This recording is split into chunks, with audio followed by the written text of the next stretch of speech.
Welcome to Rapa Nui, better known as Easter Island. It's a tiny speck in the vast Pacific Ocean, 2,200 miles away from the coast of Chile. This island is most famous for its eerie moai statues. This place is also home to one of the most mysterious writing systems in the world, called Rongo. We found it on 27 small wooden tablets. For years, historians have been arguing about the true history of these tablets, and now we might have found the truth. Humans first set foot on this island in the 12th century. For many years, it was home to the Rapa Nui people. They were pretty isolated out there in the Pacific Ocean until Europeans arrived in the 1720s. Europeans brought with them lots of troubles, leaving only a small fraction of the native population alive.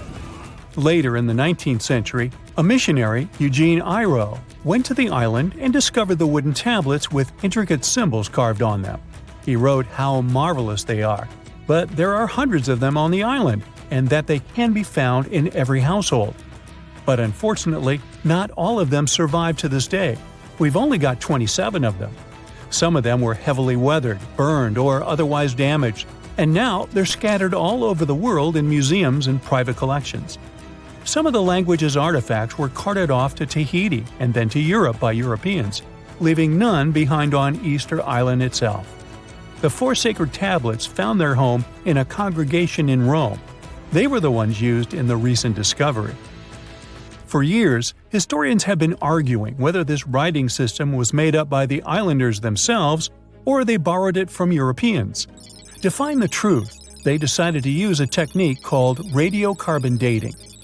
All organic materials, like wood, charcoal, and so on, contain a tiny amount of a radioactive form of carbon called carbon-14. When life comes to an end, things stop taking in carbon-14, and the amount they had starts to decay over time. By measuring how much carbon-14 is left in a sample, we can assume how old this sample is. This is how we learn the age of many fossils and artifacts. So, they looked at the age of some Rongo tablets. 3 of them were crafted from trees grown in the 18th or 19th century, which aligns with the arrival of Europeans. However, one of them is older than the Europeans' first visit to the island. There are 2 reasons to believe that Rapa Nui people created this writing system themselves. First, Rongo works differently from European languages. Decoding it is a pretty hard task. Unlike English, this language boasts over 400 unique glyphs, none of which resemble any known writing system. There were many attempts to decipher this language, and none of them were successful so far. And second, one of the tablets is shown to be from around the 15th century, before the Europeans arrived. The problem is that radiocarbon dating can only tell us when the wood the tablet was made from was cut down, not when the writing was put on it. And since we've only got one tablet to go by, this isn't enough to be completely sure. On the other hand, why and where would they preserve cut wood for over 200 years just to grab it and write something on it one day? But anthropologists and historians say that it's possible. Scarce wood resources might have led the islanders to reuse old driftwood, which could be centuries older than the writing itself. This is known as the old wood problem in archaeology. Plus, the tablet looks very preserved. It was maintained to protect it from wood-damaging insects, humidity, and so on. That's why it survived over the centuries. Whatever is written on it, it was probably important for the Rapa Nui people. Now, all of these are guesses and clues, but scientists are cautiously optimistic. They believe that Rongo could be one of the rare instances of independent writing invention, like those of the Sumerians or the Egyptians. But we need more evidence. In the Rapa Nui language, rogo means to recite or to declaim. Not everyone could write, only a select few. Probably only the elite of Easter Island, mostly men, knew and could read this written language. After colonization, none of them survived. So now we have to rack our brains trying to figure out what's written here. First, scholars can't agree on what type of script it is. We aren't even sure that this was their language. But even if it was, we don't know whether it's a primitive form of writing or a fully developed system. In the 1990s, a linguist, Stephen Roger Fisher, believed he might have cracked the code of Rongo structure. His idea was that these tablets conveyed cosmogonies. Cosmogonies are stories or narratives that explain how the universe was created and how natural phenomena came to be. They often come from ancient traditions and cultures, like those found in East Polynesia. The tablets could have talked about things like how the world began, where everything came from, and how different aspects of nature, like the stars or the mountains, were formed. This would also explain why only the wise elite could write. Fisher thought that Rongo is a mix of logographic and semasiographic systems, which means that some symbols represent spoken words, while others represent ideas or concepts. But deciphering them would be very hard because it requires extensive memory and knowing context, because the symbols are more like hints than complete expressions. However, other language experts disagreed with his ideas, saying there were problems with how he put together his theory. Unfortunately, Fisher couldn't prove this hypothesis. Maybe these are just drawings. If we look at the tablets, there are some things that look recognizable: people, animals, plants, and geometric shapes. There are some birds. One of them looks like a frigate bird, which Rapa Nui people associate with the deity Maki Maki. There are also fish, centipedes, and so on, or at least these glyphs look like them. Could it be just art or a form of decoration? Maybe, but there are some problems. The glyphs show a high degree of complexity and structure. They also keep the same style. For example, there are several symbols that show something human-like with a raised hand. The only difference is different heads.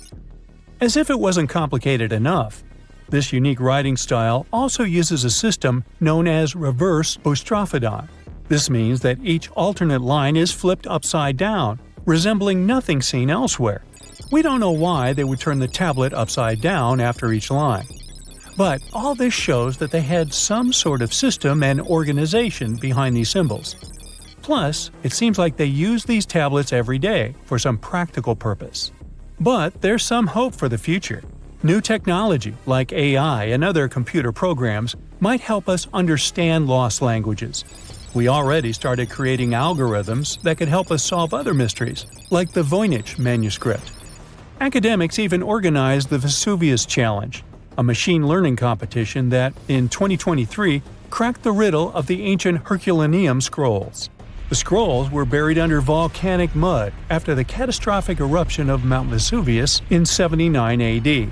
In real life, the scrolls are very fragile, so deciphering them would be a very hard task. But with digital scanning and machine learning, it's much easier. They have a rich history. They most likely belong to the personal library of an Epicurean philosopher named Philodemus. These scrolls contain very important insights into Greek philosophy and Latin literature. If we decipher more of them, we'll learn more about the rich history of the Roman Empire. In February 1961, 3 adventurous rock lovers were searching for geodes near Olancha, California. They took one of their findings home and studied it because it looked pretty unusual. They managed to cut through the matrix and discovered something unexpected inside. Instead of the usual mineral formations, it had a cylindrical object resembling porcelain inside. There was a metal shaft at its center, and around it, a hexagonal sheath made of copper and some unidentified substance. Its discoverers were hoping they had found an example of some unknown technology from 500,000 years ago. It could be proof that there was a hyper-advanced ancient civilization like Atlantis, or that time travel was real. Maybe someone came all the way from the future and accidentally dropped the item. Or maybe some intelligent extraterrestrial beings brought it when visiting Earth.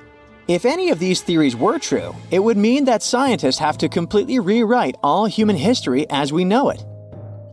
But not everyone shared the excitement, and truth seekers and alternative archaeology circles were trying to solve the mystery of the so-called Koso artifact until the late 90s with theories and debates. Then a group of skeptics took images and x-rays of the discovery and showed them to spark plug collectors. They have identified the artifact as a spark plug with corroded metal components from the 1920s and not ancient technology at all. Almost 20 years later, one of the co-discoverers of the artifact agreed to take it for inspection at the University of Washington.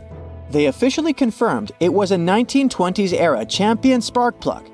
And the stone matrix containing the artifact wasn't a geode, but a concretion. Those can form because of natural processes over decades or years, but not millennia. The Koso artifact is a good example of an out-of-place artifact, which is a thing in pseudo-archaeology. It's something found in a place or time where it shouldn't logically be. These artifacts seem too advanced for the time period they're found in. They could also mean human activity existed when humans weren't supposed to be around. The Baghdad Battery is another example of such an artifact. It was found in the 1930s by a German archaeologist and consists of a clay jar, a copper cylinder, and an iron rod going through the jar's stopper. Its top, which was broken off, probably had been sealed with asphalt. Its discoverer noticed that it had two different metals and possibly an electrolyte, which are key components of a battery. There are no ancient writings to support this theory, but when scientists ran tests and filled it with an ionic solution like vinegar or wine, it showed that it could conduct electricity. If it really was a battery from 2,000 years ago, it might have been used in ancient medical practices, or even embedded in statues to make it look like they were buzzing to impress people. Kionich, who found it, believed it was used for electroplating, a process for coating metals. Even if it was used as a battery, the Baghdad artifact could only produce a small amount of energy, around 1 volt of electricity. So, some people believe it was used as a storage container for sacred scrolls.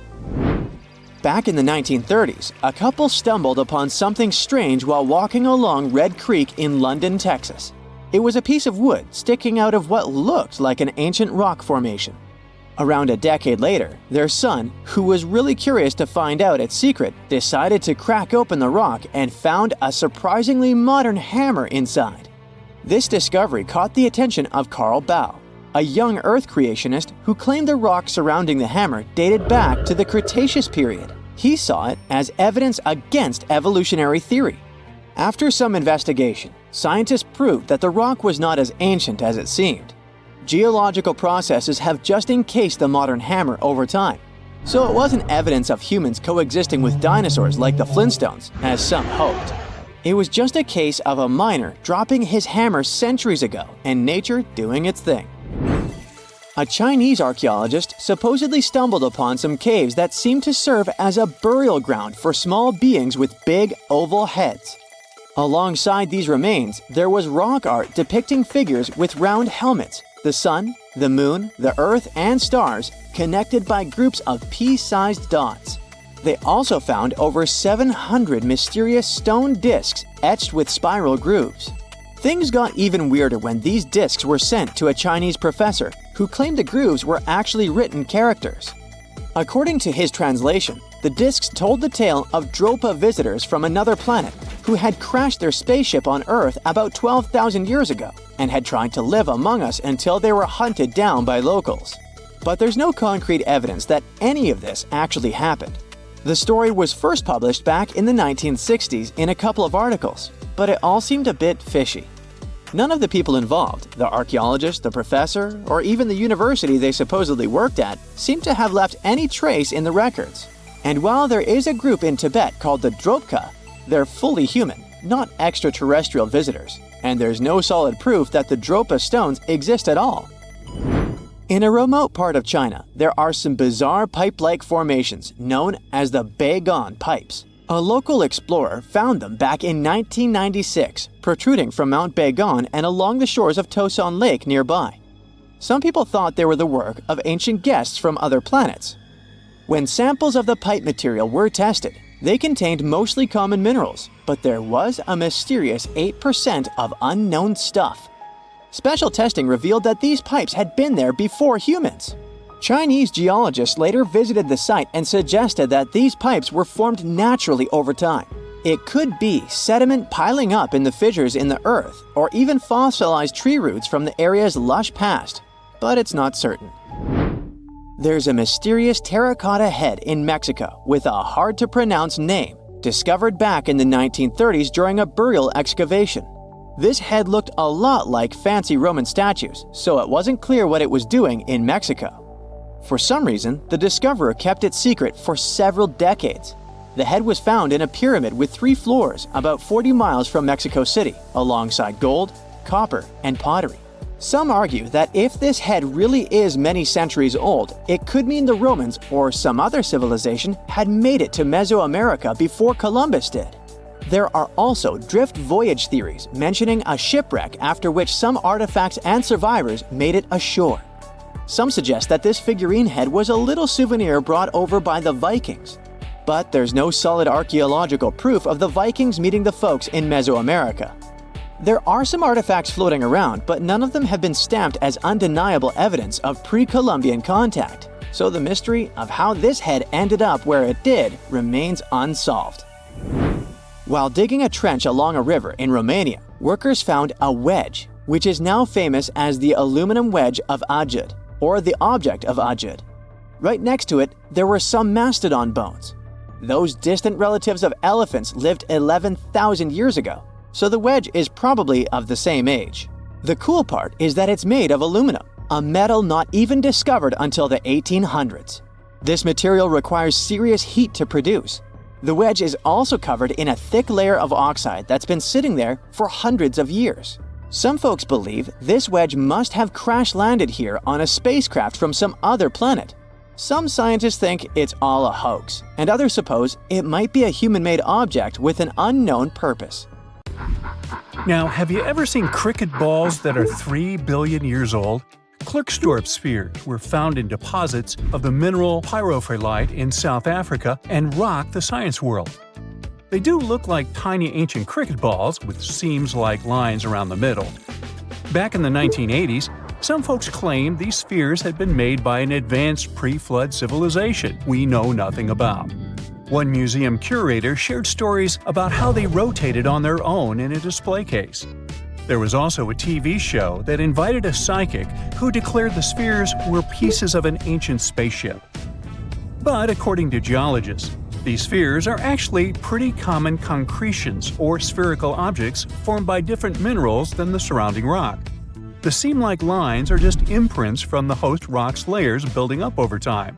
The Klerksdorp spheres come in different shapes, from noticeably flattened spheres to distinct discs. As for that episode when one of these spheres spun on its own, the curator of the Klerksdorp Museum cleared that up too.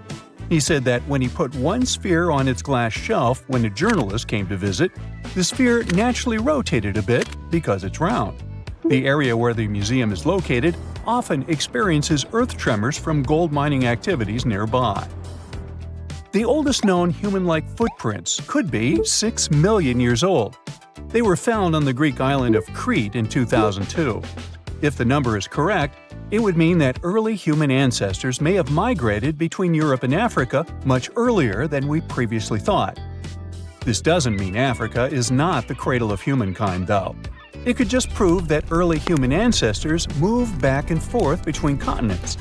Some researchers believe the footprints were left by a bipedal creature possibly related to an early human ancestor nicknamed El Greco.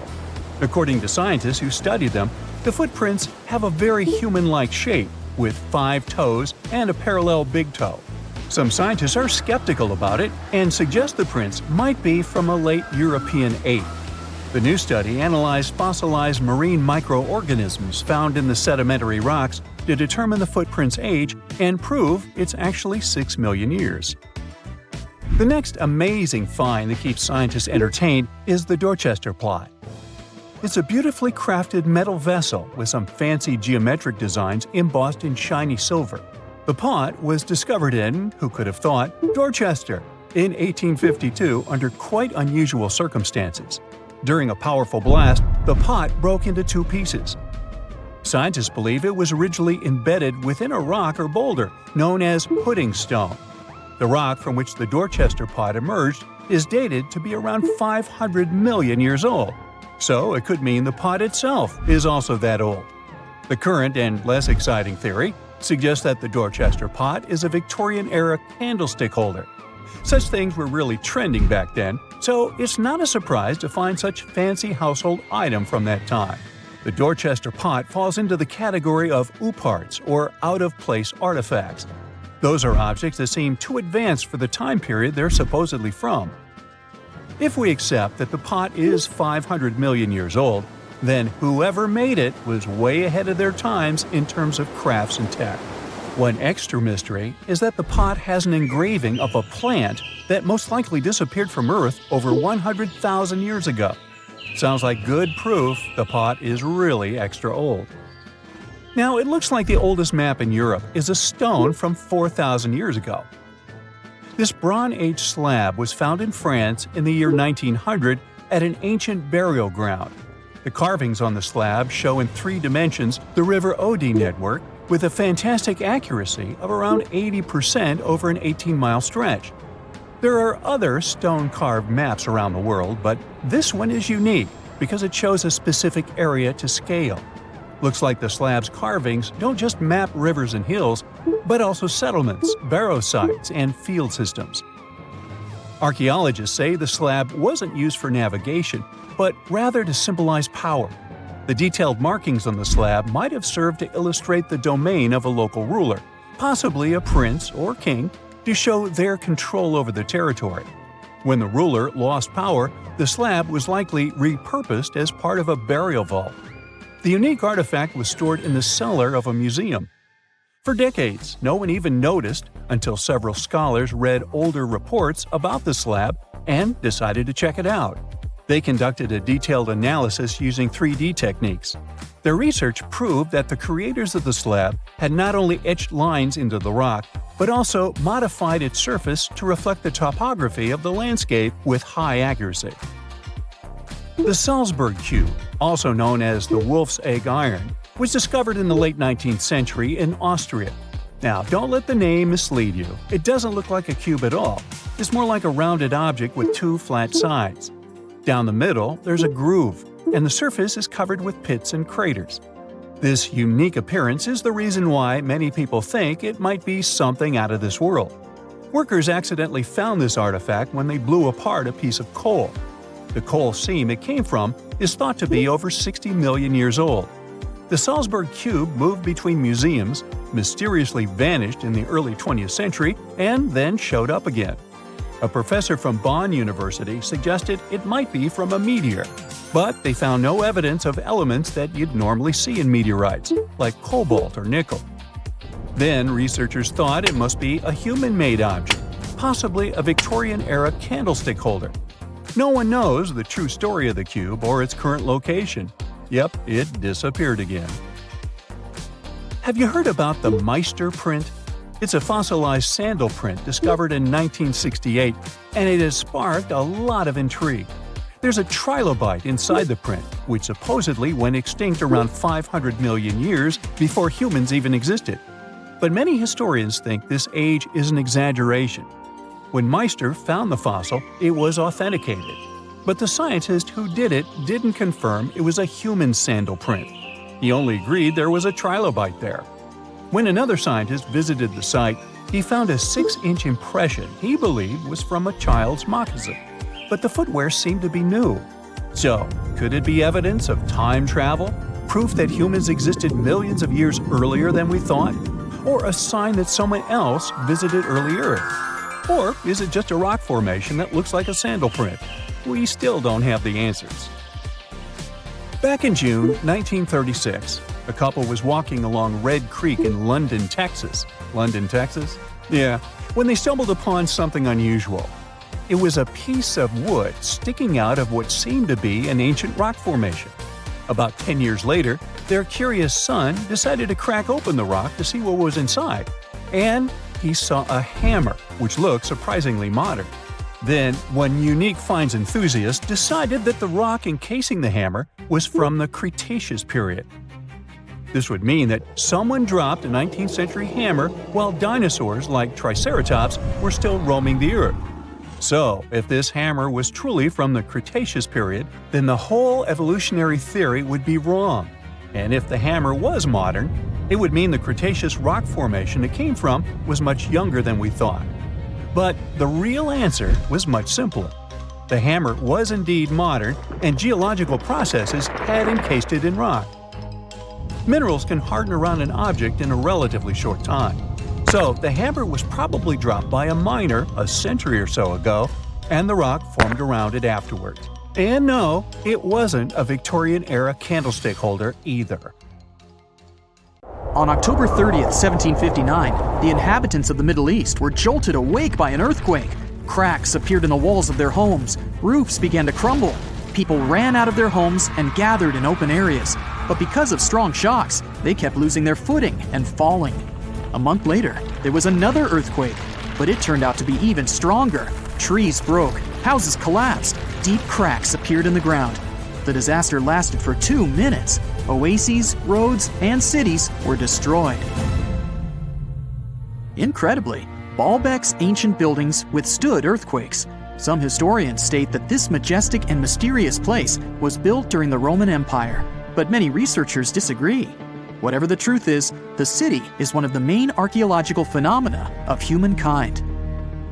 The most amazing building of Baalbek is the Temple of Jupiter. The inhabitants of the Roman Empire believed that Jupiter held power over lightning and thunder. The building looked like a platform with 54 columns. A massive roof rested on these columns. Today, you can only see 6 70-foot-high columns. Each of them consists of 3 sections and resembles a pencil. The cores of these pencils were made of lead. This made the columns exceptionally strong. Each of these pieces of stone weighed an incredible 80 tons. That's the weight of 35 Ford Explorer SUVs. Look, this is the largest block in the Great Pyramid of Giza. But compared to the blocks from Baalbek, it doesn't even look that impressive. The foundation under the Temple of Jupiter was preserved. That's how specialists figured out it consisted of about 25 monolithic stones, weighing 450 tons each. It means that the blocks from Baalbek weigh almost 4 times more than the blocks from Egypt. There are 3 more enormous limestone blocks in the foundation. They weigh 800 tons each. This is more than twice the weight of a Boeing 747 plane. Ancient builders must have had a hard time carving such giants from a piece of stone. And after that, they also had to pull them to the construction site and lift them to a significant height. Repeating these logistics would probably turn out to be a nightmare for present-day builders. To do this amount of work, they would need modern equipment. But Baalbek's constructors didn't have trucks, cranes with circular saws, or electricity. How did the builders of the past manage to do this? Scientists have a theory that includes ropes, winches, and lever systems. Naturally, the engineers of the past made all the gadgets from wood. Around 3,000 feet away from the ruins of the temple complex, there's a quarry. Archaeologists suppose that's where the stones for the construction were cut. They found a block of limestone there. It seemed to be too large even for this incredible place. The monolith got called the Stone of the South. It was 65 feet long and 13 feet wide. The ancient builders didn't have time to completely separate it from its mother rock. A group of scientists from Austria estimated that this piece of limestone weighed more than 1,000 tons. That's like 3 Boeing aircraft or 160 African elephants. There was another surprise awaiting the archaeologists near the Stone of the South. It was the second monolith that weighed more than 1,200 tons. But the ancient builders didn't stop at that. They continued to work.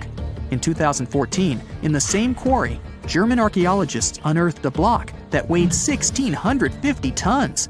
No one has figured out yet why people of the past needed a piece of stone that weighed as much as 125 school buses. It's also unclear how they were going to move this giant and why they didn't finish the job. In any case, this third monolith is the largest processed piece of stone in human history. There are more questions than answers. Some researchers believe that people of the past had high-tech equipment. Others don't think so, but are eager to understand how the builders managed to move those stones. There's a huge number of ancient buildings and artifacts on the planet. Lots of them make researchers scratch their heads. Near the Pyramid of Djoser in Egypt, archaeologists have found a network of tunnels. This place is called Serapium. It contains 24 sarcophagi weighing from 70 to 100 tons. The giant boxes are carved from a single piece of granite and covered with heavy lids. The sarcophagi are perfectly symmetrical. To the touch, their walls are as smooth as glass. Even with the current level of technology, this is very difficult to do. But the ancient Egyptians managed this feat. The Lycurgus cup is a priceless artifact and example of ancient nanotechnology. It's made of glass that can change its color. If you put a source of light in front of the cup, it turns green. If the light is behind the goblet, it becomes deep red. In this case, the figure of Greek king Lycurgus turns pale purple. Scientists understood how this color change worked only at the end of the 20th century. Through microscopes, they saw nanoparticles of silver, gold, and copper. They had been added to the glass matrix. Thanks to this, you can observe a color change called dichroism. Interestingly, the gold and silver were grounded into a fine dust. It's almost impossible to do this by accident. Most likely, the ancient experts knew for sure what they were doing. Bolivia has a curious place called Puma Punku. It looks as if an ancient giant played there with an enormous construction set. And after the game, they forgot to put the pieces back into the box. But there are no giants, and the huge stone blocks were carved by ancient builders over 1,500 years ago. Some of the rocks weigh 100 tons. The blocks were brought to an altitude of almost 13,000 feet above sea level from the quarry 60 miles away from the construction site. There's no forest in that area. This means the builders couldn't use trees to make wooden rollers. The monument belongs to the Inca civilization. Scientists are sure they didn't know anything about wheels. In 1992, the inhabitants of a Chinese village decided to drain a pond. Their ancestors had been using it to wash clothes and catch fish for hundreds of years. They kept pumping the water out for 17 days. At the bottom of the reservoir, they made an unexpected discovery.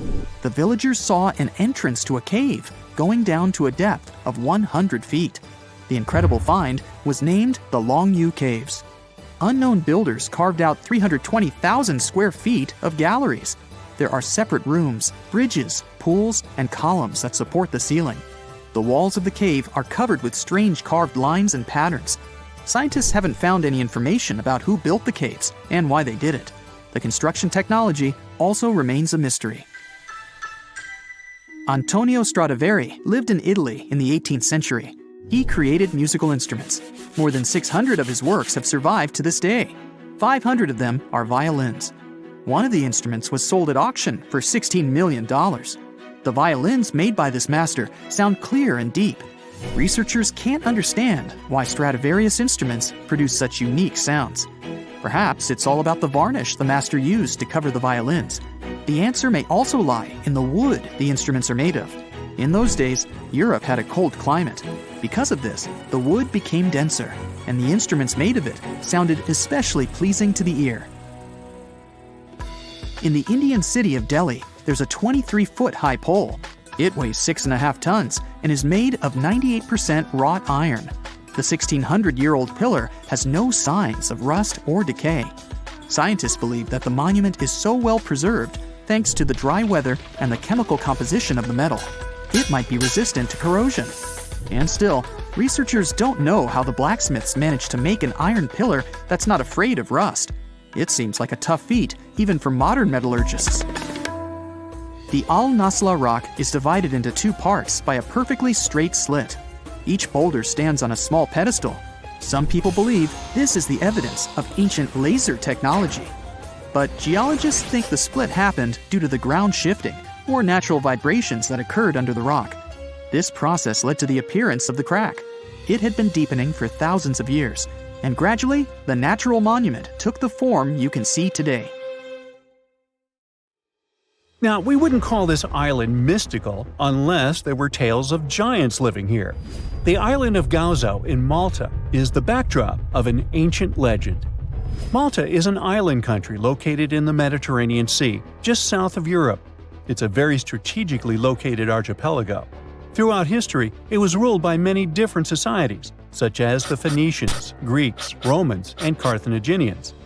One cold night, thousands of years ago, a farmer noticed the sky turn orange, then red, when he heard a loud thump. Although the ground seemed to be moving, this wasn't an earthquake. When he looked toward the woods, he saw a giant silhouette, taller than the trees. As he fearfully approached, he realized it was a woman, a giant woman. She introduced herself as Sansuna. Unlike the terrible giants of many tales, Sansuna didn't want to exterminate the human race. She was loving and caring. She told the farmer that she and her people could help protect their land from invaders. The locals were pretty interested in this offer. Since Malta is located in an important commercial route, it was constantly being invaded. The story says that Sunsuna settled in Malta, and sooner rather than later, she was moving things around. And when I say things, I mean monoliths. Sunsuna carried huge stones on her shoulder to build a magnificent temple called Gigantia, which means place of giants. She even did this while holding her half-giant, half-human kid on the other shoulder. Some say Sunsuna lived exclusively on beans and honey, although others replaced honey with water. The funniest bit here is that Malta is the 10th smallest country in the world, but it somehow managed to host giants. Hey, go figure. The temple looked like a giant game of Tetris, with some stones weighing as much as 20 elephants. Some of these monolithic rocks are so heavy, scholars guess it would take 50 men working together to lift just one stone. Now, as much as this is entertaining, humans never proved giants were real, so this story couldn't be true. There's a brief mention of a species of giants called the Nephilim in some ancient texts. The Nephilims would have been terrible giants that wreaked havoc on the earth and only survived until the Great Flood. But nobody ever found real proof of this species really existing on Earth, until this came along. The world of Maltese archaeology unearthed quite a few shocking things in the past years. One of them are known as the Hypogeum skulls. Hypogeum is the Greek word for underground, and this incredible site was discovered in the first decade of the 20th century. Back then, Malta's National Museum director received an important phone call. Someone had accidentally dug some impressive bones and asked him to come check it out. The Hypogeum looked like an underground city, filled with mazes and rooms that stretched along multiple floors. They were all made with similar limestones as the Maltese temples above ground. The Hypogeum was filled with important relics and artifacts.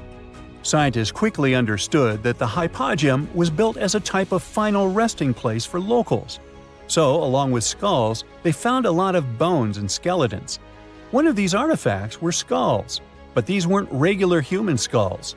Rather, they were of the elongated type. To make matters worse, these skulls were hidden from the public for years. People started to talk and created a bunch of theories behind it. The truth is that this discovery was a turning point for Maltese archaeology, although scientists didn't know what to do with it. Some wondered if these skulls were natural or manipulated, since they knew some cultures in the world used head binds to alter their skulls. Other scientists threw in the hypothesis of little gray people or even the legendary giants. Some say that the elongated skulls could have been sculptures that worshipped otherworldly deities. There was no way to confirm any of these theories. So the question remained: who were the builders of Malta's megalithic temples? Now let's take a look at what scientists know. The Maltese megalithic temples have been standing strong since 3500 BCE, which is even older than the pyramids of Egypt. The main dilemma here is that these temples were built even before we invented writing, yet they required advanced technological skills to exist. The Gigantia Temple seems too absurd to have been built by humans. The South Temple has a corridor with 4 oval rooms on the sides, looking like a big shamrock leaf. In one of these rooms, scientists found altars decorated with spiral patterns. It looked like an altar of some sort, indicating early Maltese people used them for ritualistic purposes. The North Temple is similar but smaller, with a very low entrance that makes people crouch down to get inside. You get it? You need to bow down to their deities in order to get into this sacred place. I mean, one can't help but wonder about the secret reasons these ancient builders had to build such a huge temple. I'm thinking they probably cast one of Daenerys' dragons to move the monoliths around. Yeah, I'm joking here. But hey, remember the entrance to King's Landing? Yup, the series used the Medina Gates in Malta as the exterior of King's Landing during Episode 3 of Season 1. Anyways, back to the giants. The ritualistic theory of the whole thing won a few points when archaeologists uncovered these mysterious figures. They're popularly known as fat ladies. These tiny statues have round bodies and faces that show how much they enjoyed life. They kind of look like a miniature Sunzana, the giantess we talked about. Scientists believe these were statues that celebrated well-being and prosperity. It does prove that the people of the time had advanced craftsmanship skills, and they were pretty intentional with their constructions and art manifestations.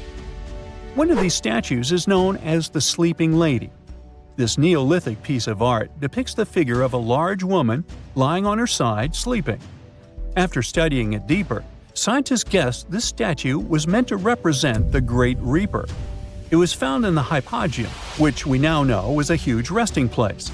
This specific statue is different from all the other fat ladies, starting with the hair and the embroidered skirt. Then there's this statue. This is supposed to represent an 8-foot-tall woman and the rim of her skirt. She was discovered in the most unusual of ways. A farmer was trying to plow his field, but he kept hitting large blocks of stone. All the way back in 1915, the farmer called Malta's National Museum director and asked him to come check it out. Some think this is all the proof you need to confirm that Sansana was real. Others aren't all that sure. But that's not all. The place where this giant statue was buried revealed one of Malta's most impressive archaeological sites, the Tarsian Temples. The temples were made from limestone blocks. Some are 20 feet tall and weigh around 20 tons. Zamet, the museum director, kept digging and discovered multiple sites made of megalithic stones. All of them supposedly built by Stone Age farmers, all stranded on a remote island in the Mediterranean Sea thousands of years ago. It just doesn't make sense. I mean, look at these temples in Manidra. This is probably the world's earliest calendar. On the equinoxes, the sun passes directly through the main doorway, straight down the central axis. On the solstices, there are two superb variations. During the summer solstice, the rays fall on the edge of the megalith to the left of the doorway, and during the winter, the rays fall to the right side of the doorway. It's astronomical precision at its finest. And what about the structures in the Hall Tarsian that we've already talked about? This complex is the oldest one in all of Malta. It was built with the purpose of doing animal offerings to deities. Scientists confirmed this by unearthing numerous animal bones buried in the soil. They also found a great collection of spirals, indicating that the locals also used this temple for ritualistic purposes. Overall, there are 7 megalithic temples in Malta, each more impressive than the other. Scholars keep on digging to see if they can uncover the truth, much like researchers do with the pyramids of Egypt, the lost Mayan cities in the Americas, and other sites. It's strange if you think about it. There are old Roman buildings that have lasted for thousands of years, while our newer buildings seem to fall apart. How did the Romans manage to create such strong buildings? A lot of them with complicated designs, too. Recent research has shown that the Romans used a type of concrete that has an extra layer of protection against the elements. It can even fix itself when it gets wet. This discovery not only explains why these buildings have lasted for thousands of years, but it can also help us make cement in a way that's more natural and resistant. A recent study shows that Romans used volcanic ash in their concrete mix to make it stronger, especially when it was near the ocean, where the air is naturally more humid and could naturally cause more damage. These days, we make concrete out of sand, rocks, water, and a special kind of cement called Portland cement. This cement itself is made by cooking limestone, clay, and other substances in very hot ovens that reach over 1400 degrees Fahrenheit. Sure, it creates a well-blended mixture, but it cracks easily, and sometimes it only lasts a few decades. There's one more interesting feature of this amazing Roman concrete. It has small white bits of calcium called lime clasts that stay inside the concrete and do not disappear over time. At first, it may not seem that attractive because it's not as smooth as the concrete we use today. And for many years, specialists used to think that having small pieces of lime in concrete was a bad thing because they thought it made buildings less resistant. But researchers found out that these tiny pieces actually help the concrete fix itself. I wish I could fix myself that easily.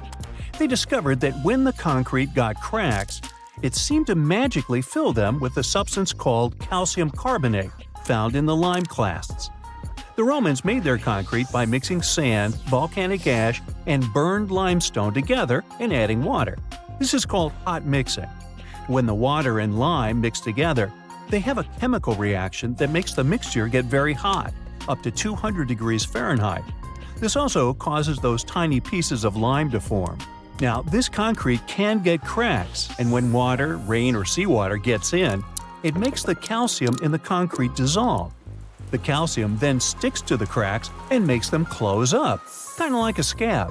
Of course, researchers had to test this method, and they made concrete as the Romans did. Shortly after, they cracked it here and there. They placed the cracked concrete under water, and after 1 to 3 weeks, the cracks were gone. Safe to say, this didn't happen with concrete made using modern methods. Now, the Romans didn't know the science behind making their concrete strong, but they found a good recipe by trying different things over a long time period. Ancient records show that they used this recipe to build strong structures, especially for ships, and continued to use it once they found it was successful. Now, not all Roman buildings made it to the 21st century in perfect condition. The Colosseum, for instance, one of the most famous Roman constructions in the world, used to be nearly twice as large as it is today. It sustained a lot of damage throughout the ages, reaching the form we've come to know today. Let's not forget, it's a pretty old building to begin with. Its construction started in the year 70 under Roman ruler Vespasian, who later started making motor scooters named after him. You know, Vespa? Nah, I made that up. Anyway, ever since it first opened, the Colosseum was home to a lot of activities and shows, featuring fearless gladiators and a large display of exotic animals, who got to mingle and did lunch together. Unfortunately, it all went downhill in 217 when a fire struck the upper parapets and much of the building's interiors. It took a whole century to finish up the repairs for the damages. Sadly, the initial shape of the Colosseum would be gone forever. A strong earthquake followed, and that didn't help either. This one took place in southern Italy in 443. At this point, a considerable portion of the Colosseum's outer ring was damaged. Soon enough, when locals encountered hardship, they had to rely on selling chunks of limestone from the ancient Colosseum to go by. Another earthquake came in 1349, which gave the Colosseum its most devastating blow. It's when the south side of the building collapsed completely. That's when it started to look more like the building we can see today in the Italian capital. It's not all bad, though. Some pieces of stone that were shaken off the Colosseum were used to rebuild other famous landmarks in Rome. So, if we think about it, the missing part of the Colosseum isn't missing at all. It's just been recycled all around the city. One building that features pieces of old stone Colosseum is called Palazzo Venezia, and it's a local museum. Now, speaking of weird buildings, you've probably seen this one, as it's one of the most photographed spots in the world. You can see online photos of people leaning on it, or ones that make the building look like an ice cream scoop. This famous Italian landmark is called, you tell me. Yep, the Tower of Pisa, and it looks like it's seconds away from collapsing to the ground. Now, should you ever want to visit, you'll need to head over to this Italian city with the same name, Pisa, near the Square of Miracles. Now, weirdly enough, this building is more famous for its awkward incline rather than for its history or purpose. Back in 1178, when the construction of the tower was still not completed, people realized that the building was starting to lean over, and that was before they had reached its third floor. They soon figured out it had nothing to do with the building plans or the materials they used. It was all happening because of the mushy and shifting soil which was beneath the construction. These days, we know that placing a building on top of soil made of clay, fine sand, and shells isn't the best idea. But back then, people didn't know how to figure that out before building something. Now, fast forward some centuries, and it became clear that this 180-foot tower isn't just leaning, it is falling, and at a considerable rate of about 0.08 of an inch per year. Well, that may not sound like a lot, but multiply that by hundreds of years and, well, just look at the pictures and you'll understand. This leaning tower is more than 16 feet off its axis in the present day. So how come it hasn't fallen over altogether? Well, because of physics mostly. Its center of gravity continues to be located within the base of the structure, so it's pretty grounded. It's also been continuously watched over by local authorities to make sure they protect this unique building for as long as possible. The Pantheon is another great example of the way Romans understood architecture. It's also located in Rome and was initially built as a temple. The construction itself was made from concrete with different thicknesses and has an interesting shape too. Back in the day, Romans believed the Earth was like a disc, which was covered by a dome-shaped sky. So they modeled the Pantheon sticking to this idea. Light comes into the temple through a hole in the dome, shining down on the floors and walls, showing the movement of the sun. It's also one of the best-preserved ancient Roman buildings. It's no wonder many other buildings have been made to look like it. In the U.S. alone, the U.S. Capitol, the Jefferson Memorial, and the National Gallery in Washington, D.C. are all said to be modeled after this ancient construction. The famous painter Michelangelo was so impressed by this building that he believed some unnatural force must have helped in its construction. The place where it stands is also very special because of the story behind it. Legend has it that the founder of Rome, Romulus, was lifted to the ancient Roman higher spirits on the wings of an eagle from this exact location. Apparently, it was a talon show. Get it? Talons? Eagles? Okay, gotta go. In the northeast of Thailand, a family of enormous stone whales swim through a forest. These aren't real whales, of course. They're actually a part of a 75-million-year-old rock formation. A long time ago, this part of Thailand was just a desert.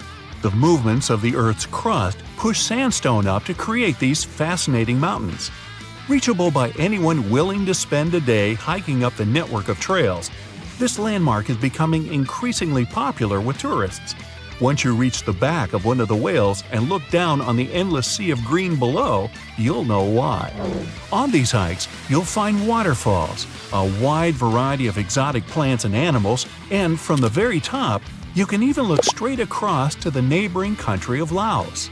Their shapes look just like whales swimming together. No wonder this place is called Three Whale Rocks. What a way to see Thailand on the back of a giant stone whale. While digging in a Canadian mine in March 2011, a worker made a shocking discovery. They found a nearly perfectly preserved nodosaur specimen. This extinct dinosaur weighed in at around 3,000 pounds and grew to 18 feet. Despite being over 110 million years old, the nodosaur was so well preserved that you can clearly see the heavy body armor and scaly skin that covered it. It took almost an entire year of painstaking work to uncover the incredible find.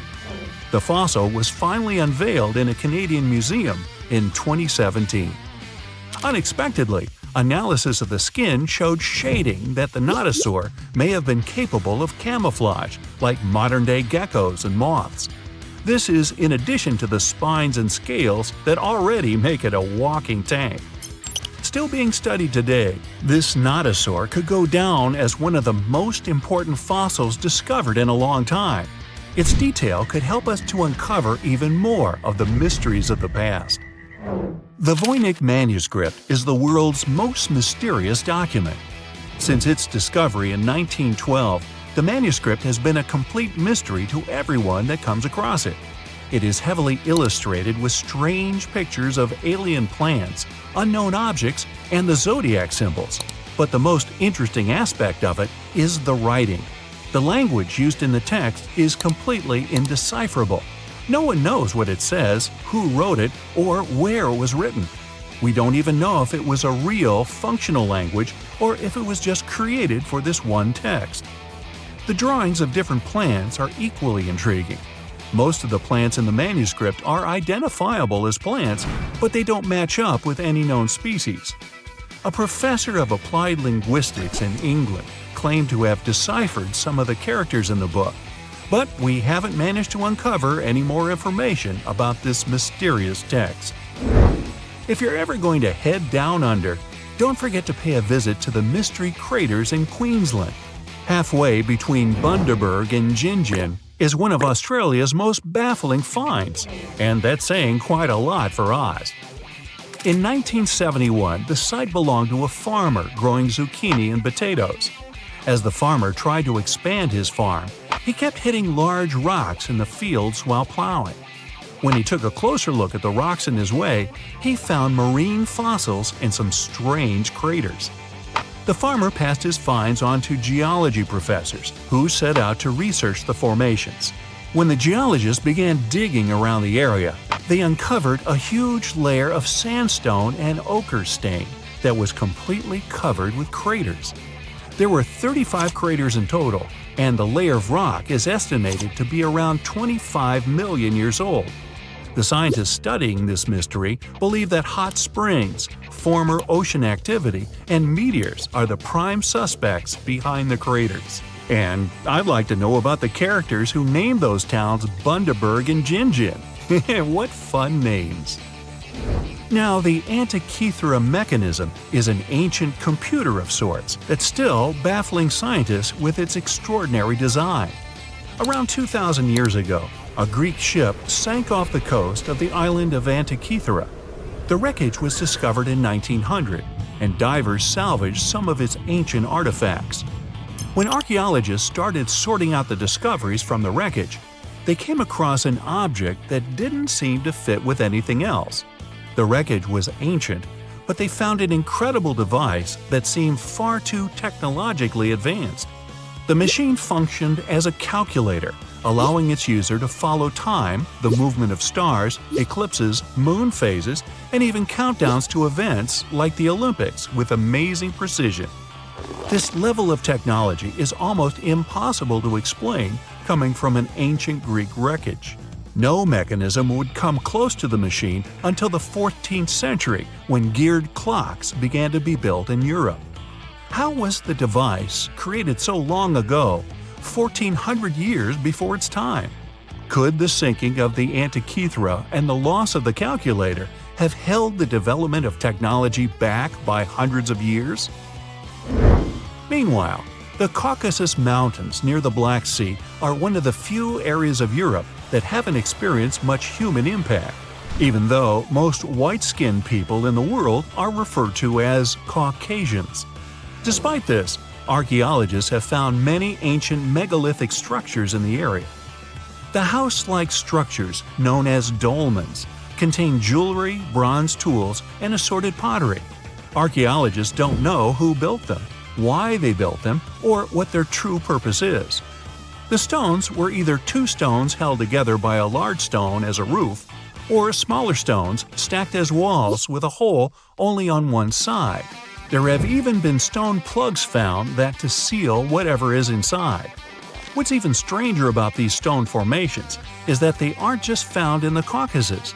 They're found all over the planet, in Australia, South Korea, Colombia, Africa, and even France. Their purpose is unknown, so all scientists can do is speculate. The discovery of the tomb of the first emperor of China in 1974 is well documented. Who could forget the finding of 8,000 terracotta warriors protecting the entrance? Most of the statues are warriors, each with their own unique facial expressions. There are even full-size terracotta horses and chariots too, just for extra protection. What isn't well known is that some areas of the tomb haven't ever been entered yet. Archaeologists are very reluctant to open the site because the whole area is unstable. There might be something amazing inside, but no one wants to risk losing an amazing piece of history. Eventually, researchers will send tiny robots into the unopened tombs to give a better idea of what's inside. Until then, archaeologists have to wait a little bit longer for the secrets. In southern Costa Rica, people have discovered a collection of mysterious stone spheres. There are over 300 scattered around the landscape, and some are almost 7 feet across. No one knows their purpose or how they were produced. One thing we do know is the material they were made from: gabbro, a volcanic rock. Carving the stones into their perfect spherical shapes would have taken a lot of time and effort. Researchers think they might have been made by a now extinct group, using barely any tools. The best theory is that they used small stones to chisel away at the edges of boulders, before using sand to smooth the sides. Some think that they may have an astronomical purpose, or even used as markers to point the way towards something. But no one knows anymore. Their significance is lost with the civilization that created them. Off the southern tip of Japan and 75 miles from Taiwan lies the Yanaguni Formation. A local diver first noticed these formations in 1986 while searching for new dive sites to take tourists. Seeing the large steps that resembled a pyramid, he thought he discovered an underwater city. Some archaeologists believe that the structures could have been signs of a fabled Pacific civilization, like Atlantis, that vanished beneath the waves thousands of years ago. There are also reports of marks in the stone, suggesting quarry work. Some people even claim that there were faded images of humans and animals carved into the stone. None of this is backed with much evidence, though. Most experts believe that the formation is natural, and the symmetry of the rocks has been overstated. They are not as straight as reported, and it appears to be solid natural rock, rather than carved blocks. In other words, the resemblance to a sunken civilization is just a coincidence. In Turkey, archaeologists believe they might have found the oldest known architecture in the world, over 10,000 years old, according to experts. Found in an area that used to be home to ancient farming communities, these monoliths, which stood up to 18 feet high, were likely used for social events and rituals. Not much is known about them, though. These large stone structures seem to be human-shaped, with images of animals carved into them. Nearby, researchers have found signs of domestic housing, suggesting that these amazing monuments might have signaled the start of the move towards modern civilization. The Kimbaya artifacts are some of the most interesting artifacts ever found. The most curious thing about them is how closely they seem to resemble modern airplanes. They're so aerodynamic that modern scientists believe they might even be able to be used as blueprints for a functioning aircraft. In 1994, two aeronautical engineers created larger-scale models of these artifacts. They proved that the designs fly, with a little help from modern engines. What's really astonishing is that these objects are possibly thousands of years older than the first airplane by the Wright brothers. Just another one of our world's fascinating mysteries. Imagine you could spend an entire week scanning ancient ruins and taking photographs of the world's most surreal archaeological sites. Would you be up for it? So, let's do some digging. The first stop on your busy itinerary is Southeast Asia. It's home to some pretty cool ruins. You start in Baigong, located in the hinterlands of Myanmar. There are many ways to visit the site, and you're glad you've booked 2 different experiences. The first one is a hot air balloon trip at sunrise. Right before dawn, you board the balloon, and as soon as the sun starts to appear on the horizon, you begin your flight over the marvelous area. As the sun rises, it glistens on more than 2,000 conic-shaped golden structures.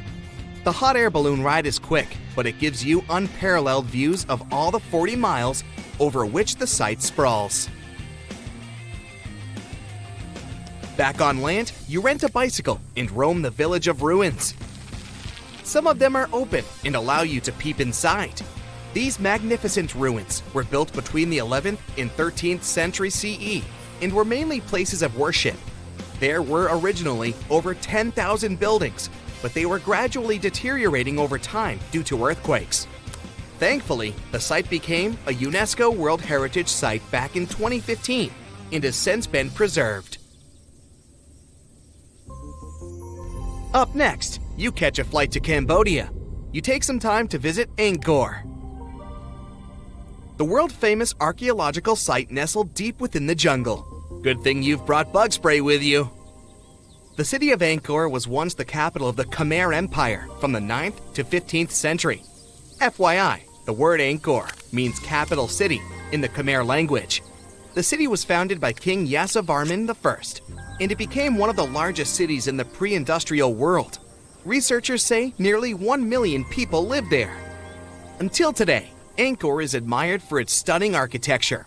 The Khmer style is recognized in the use of huge blocks of sandstone. The towers are believed to have been once decorated with gold. But today, the site is a maze of vine-covered temples. The city was abandoned in 1431 and wasn't rediscovered until the 1840s. Oh, and just so you know, this is also a UNESCO Heritage Site. It became one in 1992, in case you want to brag to your friends about your culturally rich adventures in the future. Now, your trip continues in Egypt. You're here to visit the Karnak Temple in the city of Luxor.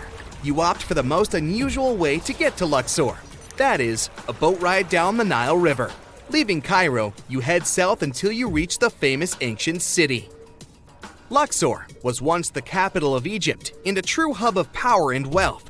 That is why the Karnak complex is such a great archaeological site. You choose to visit it at night, and still at the entrance, you are struck by the site's beauty. In the evening, artificial lights cast a golden glow on the temple statues and stone columns. The temple is huge and was built mainly around the 18th and 19th centuries BCE. Each Egyptian pharaoh from that period left their own architectural mark on the site. The highlight of this tour is taking a walk through the Avenue of Sphinxes and discovering the Great Hypostyle Hall.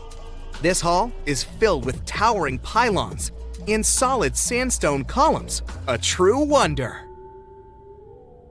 From Egypt, you head down to Jordan. Now, if you like terracotta landscapes, you've come to the right place. The city of Petra is a marvel of the ancient world. Located in Jordan's desert, the city was a commercial hub back in the 4th century BCE. The Nabateans, an Arab Bedouin tribe, lived in the so-called Rose City and thrived for many years, having accumulated a significant amount of wealth. The city was known for its innovative water management system, which made the region inhabitable. And yes, you'll catch a glimpse of its ruins on your tour. The rock-carved gate-like structure Petra is famous for what is called the Pharaoh's Treasury. It stands at the main entrance to the site and is said to have a treasure hidden beneath it. Don't forget to stand right beneath it and take one of those classic pictures for social media. Once Petra has been ticked off the list, you fly to southern Europe. More specifically, to the tip of the Italian boot. You have a day trip scheduled to visit the ruins of Pompeii. Pompeii can be reached by car from the city of Naples. It's home to the eerie yet well-preserved ruins of a city that was once engulfed by lava. When Mount Vesuvius erupted in 79 CE, it left the city of Pompeii completely buried under millions of tons of volcanic ash. The ancient city was first discovered by beneath the volcanic rock in the 16th century, but it was first cleared from debris in the 1870s. Today, you'll be able to walk down the streets of these ancient Roman ruins and imagine what the town looked like in its heyday. Pompeii was a vibrant and rich municipality. The site's ruins revealed that many areas of Pompeii had boasted impressive bakeries, markets, and even houses with balconies, which were a sign of great wealth at the time. And believe it or not, even some artworks survived the eruption. Archaeologists found well-preserved frescoes and murals with mythological creatures. All this indicates that members of the high society lived there. The city even had thermal baths and showers made from luxurious materials. While you're still in Europe, you'll hop over to visit the iconic Stonehenge. It's a perfect day trip if you stay in the city of London, just a short train journey away. Stonehenge dots the Salisbury Plain in Wiltshire, England, and is one of the world's most recognized ancient ruins. More than 5,000 years old, these curious stone rings are some of the oldest stone structures on the planet. Created out of sandstone, they are shrouded in misery. Who built them and why is still largely unknown. Popular theories claim that Stonehenge was used as a great solar calendar, built to help people keep track of days, weeks, and months. Talk about hard work to create a mere calendar, huh? In the final leg of your trip will take you to explore the Southern Americas. In Guatemala, in Central America, you'll find ancient Mayan ruins. The lost city of Tikal is a city made of 3,000 buildings, the remains of the capital of the Mayan Empire. You can compare its importance to such cities as London or New York today. The North Acropolis is Tikal's most ancient complex of monuments. Built solely by human hands in 350 BCE, it served as the resting place of kings and chiefs. Back in the day, the step pyramid temples were painted a beautiful red. Mayans loved that color. Today, of course, you'll only see the limestone. You might wonder what made such a great city turn into ruins. Well, archaeologists have no clue about the cause of Tikal's decline. Until today, this question remains unanswered. Was it a drought? Disease? Maybe we'll never know. Are you in the mood for some Mayan ruins? Chichen Itza is an archaeological site with the best preserved pyramids on Earth. Located in Mexico's Yucatan state, this Mayan city is well over 1,500 years old. At its peak, it was home to 35,000 people. The site covers 1.9 square miles and has many ruins spread throughout it. The highlight is El Castilla, a tremendous step temple, rising 80 feet above the ground. Its most peculiar feature is that it has 91 steps on each of its 4 sides, including the upper platform, which makes for 365 steps, the same as the number of days in the solar year. Phew, what an intense trip. Time to head home now and soak it all in. See you next time. You're hiking in the wilderness, looking for a safe spot to set up camp. All you can hear are leaves and branches cracking under your footsteps. Some squirrels are running up a tree over there. But suddenly, something unexpected happens.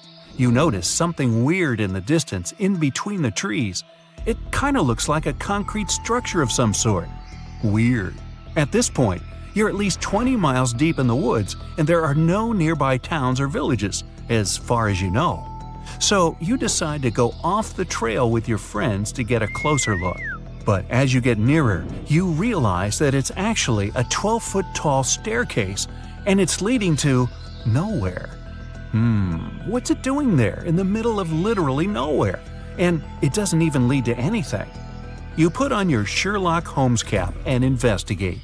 So maybe there used to be an old house or mansion here that collapsed over the years and the only thing left is this staircase. But weirdly enough, after circling the bizarre structure, you realize there's no trace of any ruins or even foundations. It's like someone just sliced a staircase off their house, cake style, and plopped it here for no reason. Okay. You and your friends aren't really into getting a whole lot closer. Something feels wrong. The longer you look at this weird structure, the more you feel a super creepy presence. Something tells you you should probably leave the area as fast as possible. You can't explain the feeling or take your eyes off the creepy staircase. You take out your phone and snap some pictures. Then, after a lot of hesitation, you take a few steps closer and notice that the stairs don't seem to be all that ancient, a few decades old at best. There's moss growing out from some cracks. Your friends have had enough. They ditch you and run back off to the trail, leaving you alone on the staircase. You put your foot carefully on the first step. Wham! Adrenaline rush. As you ascend to the top, someone touches your shoulder. You jump and turn around. All you see is black.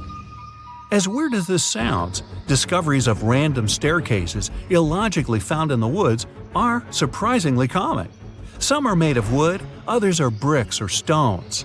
Some look ancient, while others look like they were finished yesterday. The one thing they all have in common, they all lead to absolutely nowhere, and they're all found in super mysterious locations. One of the most famous ones is in Chesterfield, New Hampshire, a long medieval-looking staircase made of stones with Roman arches in the middle of the woods. It's believed to have been part of Madame Antoinette Sherry's castle. She was a big singer back in Paris. The castle dates back about 100 years, and it was later discovered again in 1962. This time, there was nothing but a staircase. Another mysterious ancient staircase dates back to 9,000 years ago. It's in a forest in Italy. It looks like a series of stairs that led to a tiny platform at the top. Why go through all the trouble of building the thing if it leads to nowhere? Well, some experts think it could have been some sort of ritual tower, but your guess is as good as theirs.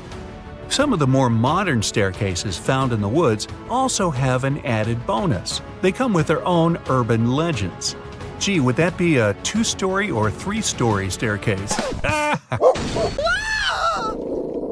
One of the most popular stories comes from the Philippines, where a forest ranger called Torkik allegedly went out on one of his routine patrols to look for missing people deep in the local jungle. That's where he claims he found some seriously out-of-place stone staircases. They even had weird markings on them. To get a better look at what was around him, he decided to climb up one of them. Just then, he was approached by a vicious stray dog that forced him further up the stairs. A few hours later, he came back to the village. Only thing was, he had been missing for 5 years. Was that staircase a time-traveling portal? Another account allegedly dates back to the 1940s, around the time of the Roswell UFO mystery. A man who claimed to be a scientist was sent to assist in investigating one of the many animal-related cases that kept popping up. Little did he know, this 1 to 2 week investigation would end up lasting 6 months. His team encountered a random wooden staircase in the woods that seemed to emit some type of frequency. They camped around 100 feet from it that night, but the next morning, it vanished. All that was left was a black burn mark where the staircase was. 2 days later, it reappeared out of nowhere, 160 feet from its original location. The team wanted to get a sample of the wood to send it off to the lab. There was one problem. No matter how hard they tried, it was impossible to chip off a piece. The wood from the staircase was apparently indestructible. These weird mystery stairs have been around since ancient Cambodia. Right in the middle of the jungle is an abandoned 2,000-foot-long staircase leading to, nowhere. According to experts, this staircase was built about 1,000 years ago. They don't know for sure, but they think it led to an ancient city. Sadly, over the years, that city is now completely covered by the dense jungle. Maybe it was an important meeting spot for travelers and merchants coming from all over the continent. Well, back to your story. You feel a strange presence behind you. You turn around, probably one of your friends snuck up on you or something. But then you realize there was no one behind you. You're the only one around. You freak out. Something is definitely wrong here. So you rush down the stairs and bolt back to your friends, panting and startled. You start to tell your friends what happened, but they don't believe you. They think you're just trying to scare them even more. But the emotion on your face, it looks legit. There's real panic in your eyes, the kind you just can't fake. Shadow or wind or whatever that thing was, your fear's real. You all agree that you should stay away from the stairs, and it's probably best if you go back home, right now. I guess camping out there overnight just wasn't meant to be. As soon as you get home, you open your phone and check out your gallery. But no, you scroll through photo after photo. The staircase, it isn't there. None of the pictures have any staircases in them. Just a small, flat clearing with nothing but trees around, no weird shadows, nothing. Your friends have the same experience. Your eye twitches and you look over your left shoulder. You're in the safety of your own home, but you suddenly feel the same presence you felt on that staircase. Oh no! Everything goes black. But you can relax. Most of these stories are just urban legends, told to give you the heebie-jeebies. The internet has a way of spreading rumors faster than the speed of light. Most of these stairs might have even been built on purpose just recently. One weekend woodshop project, a couple of photos, and you too could be a sensation on every urban legend website. Then you just tear it down, take a photo to show it magically disappeared, and just like that, you're an internet superstar.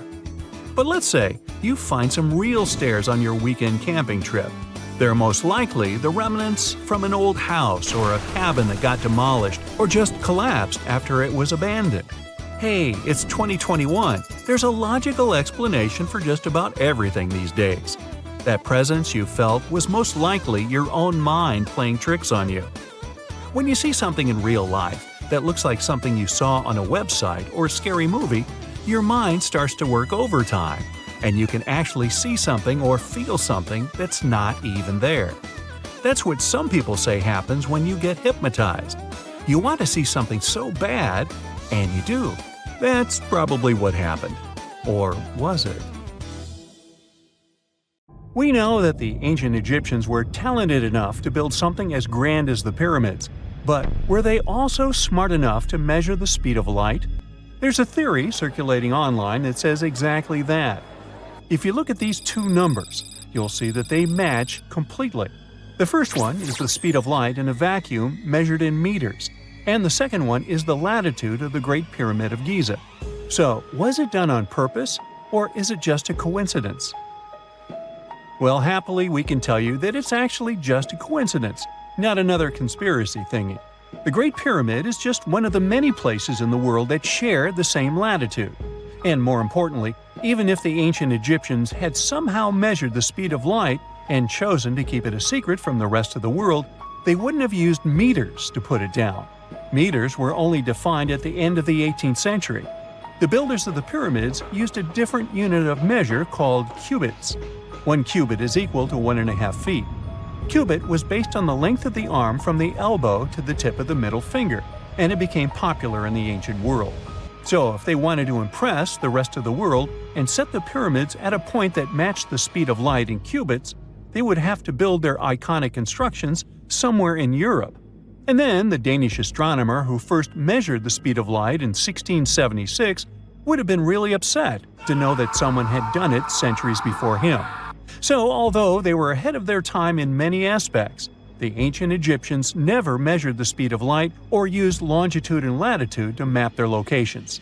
The base of the Great Pyramid of Giza might seem like a perfect square, but it's actually an 8-sided structure, not 4-sided. Each of its 4 sides has a subtle concave indentation that splits it evenly from base to tip. The official version is that a British pilot was the first to notice it in 1940 while flying over the pyramid. He took a photograph that showed shadows highlighting these indentations. Some people think these lines are only visible from above and can best be seen at dawn and dusk during the spring and autumn equinoxes.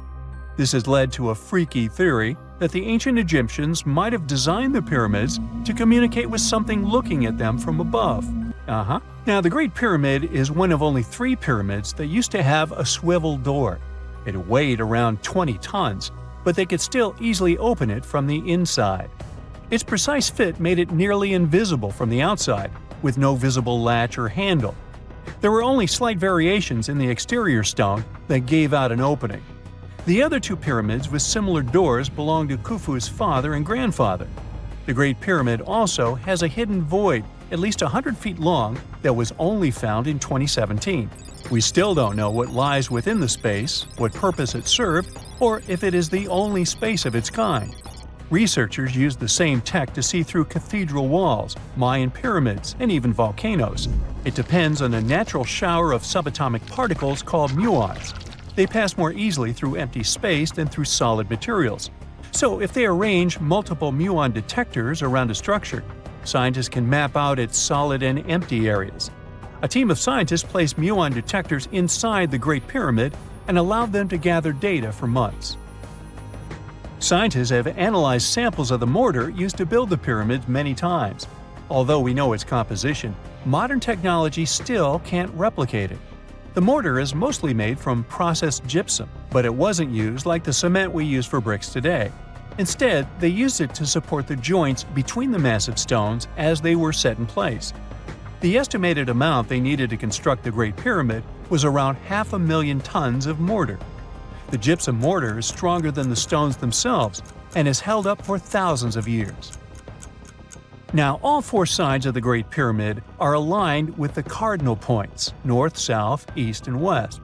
According to geologist and engineer Glenn Dash, the alignment is accurate to within 4 minutes of arc, or 1/15th of a degree. The architects managed to achieve this without modern tools like drones, blueprints, or computers. Many researchers try to explain this construction miracle. Maybe they used the pole star or the sun's shadow. Dash recently proposed a new, simpler idea. The Egyptians might have used the autumnal equinox to align the pyramids. It happens twice a year when the Earth's equator passes through the center of the sun's disk, making day and night nearly equal in length.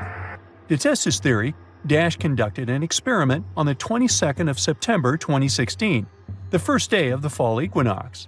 He used a special rod the Egyptians had to cast a shadow and tracked its tip at regular intervals, forming a smooth curve. By connecting 2 points of the curve with a taut string, he created an almost perfect east-west line. Dash noted that on the equinox, the shadow's tip runs in a straight line, nearly perfectly east-west, and with a slight counterclockwise error. There's a similar error in the pyramids. Although his experiment was conducted in Connecticut, Dash believes that the same method would work in Egypt. All the ancient Egyptians needed was a clear, sunny day. They could determine the fall equinox by counting 91 days from the summer solstice. But they left us few clues, and no engineering documents or architectural plans have been found that explain their methods. So they might have mapped shadows, but it's not definite. Now, scientists have long wondered how heavy stone blocks were carried to the pyramid sites, and they might finally have an answer. A research team from the University of North Carolina, Wilmington, has discovered that 31 pyramids are likely to have been built along a long-lost ancient branch of the River Nile. It's now hidden under desert and farmland. For many years, archaeologists have thought that ancient Egyptians must have used a nearby waterway to transport materials, equipment, people, and whatever else they needed to build the pyramids on the river. But up until now, they weren't certain of the location, shape, size, or proximity of this waterway to the site of the pyramids. The group of researchers used radar satellite imagery, historical maps, geophysical surveys, and sediment coring to map the river branch. They believe it was buried by a major drought and sandstorms thousands of years ago. The team managed to go below the sand surface and get images of some hidden features thanks to radar technology. They found hidden rivers and ancient structures running at the foothills of where most of the ancient Egyptian pyramids lie. The discovery of this extinct river branch helps explain the high pyramid density between Giza and Lisht, in what is now an inhospitable area of the Sahara Desert. Now, Egypt isn't the only country with the most pyramids in the world. The champion's title here goes to its southern neighbor, Sudan. It has between 200 and 255 pyramids, compared to Egypt's measly 138. They were built by members of the Kingdom of Kush, an ancient civilization that ruled the lands along the Nile River many years ago. They started erecting pyramids around 500 years after the Egyptians had stopped doing it. Their pyramids are much smaller than the Egyptian ones, but were built for the same purposes. Archaeologists are still working to find out how the pyramids in the Sudan were built, how long it took to complete them, and what happened to their society. If you walk through this small stone doorway in Hierapolis, Turkey, you might never come back alive. Back in ancient times, people thought it was some sort of portal to the underworld.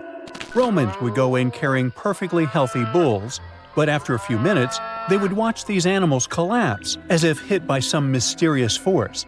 But what's even weirder is that nothing happened to people. They could walk in and out just fine. Now, recent studies might have an answer for these eerie happenings, and it all has to do with people's heights. The gate, known as Plutonium, named after Pluto, the deity of the underworld, is a stone doorway leading to a small 32-square-foot cave. But the real danger is what is going on beneath it. Hierapolis is a super active geological area, and there's a big crack under the city that constantly emits volcanic carbon dioxide, which comes up as a visible mist. During the day, the sun dissipates the gas. At night, the gas forms some kind of a carbon dioxide lake on the sheltered arena floor. At dawn, you need to get out of there before it's too late. This whole place can turn particularly life-threatening right before the sun rises, when the carbon dioxide concentration, about 15 inches above the arena floor, reaches 35%. That means birds, bulls, and even humans can suffocate and pass away in just a couple of minutes. But there is a scientific reason that explains how Romans could get out of there unharmed. The carbon dioxide concentration drops quickly with height. So animals perished while their handlers, being taller and standing up, could walk out and breathe safely. Most people can't stay inside the Baigong fort after sunset. This 16th century fort, located about 146 miles from Delhi, is known as one of the most haunted places in India. During the day, the area is bustling with visitors who can walk through the main gate of this once grand fort city and check out the ruins of temples and palaces. But they will also see this big sign at the gate that dramatically warns everybody that all access is strictly forbidden after dark. That's probably because at night, according to locals, women can be heard screaming and crying in that place, along with the sounds of bangles breaking and strange music. Others have reported seeing shadowy figures and flashing lights among the ruins, or even smelling a strange perfume floating around. Yawata no Yobushirasu is one of Japan's most restricted forests, located in Ichikawa. The forest itself is a small area, covering just a little more than 40 square yards, and it is mostly a thick patch of mosu bamboo. Its location next to a parking lot and modern buildings makes it seem less intimidating, but don't be mistaken by its appearance.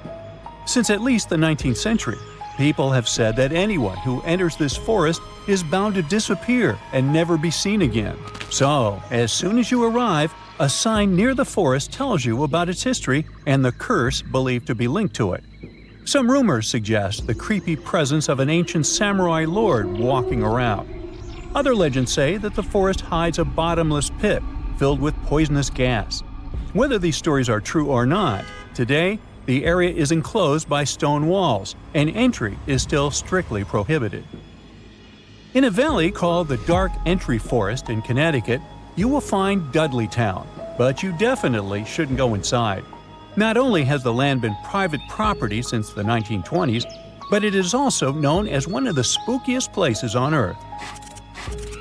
This place was first settled in the early 1740s, and many of the original settlers were from the Dudley family. That's why it's called Dudleytown.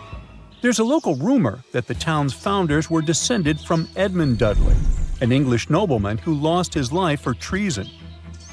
The legend says this curse followed the Dudley family all the way across the Atlantic to America, and their misfortune is said to be responsible for crop failures, mental problems, and several tragic incidents in the village.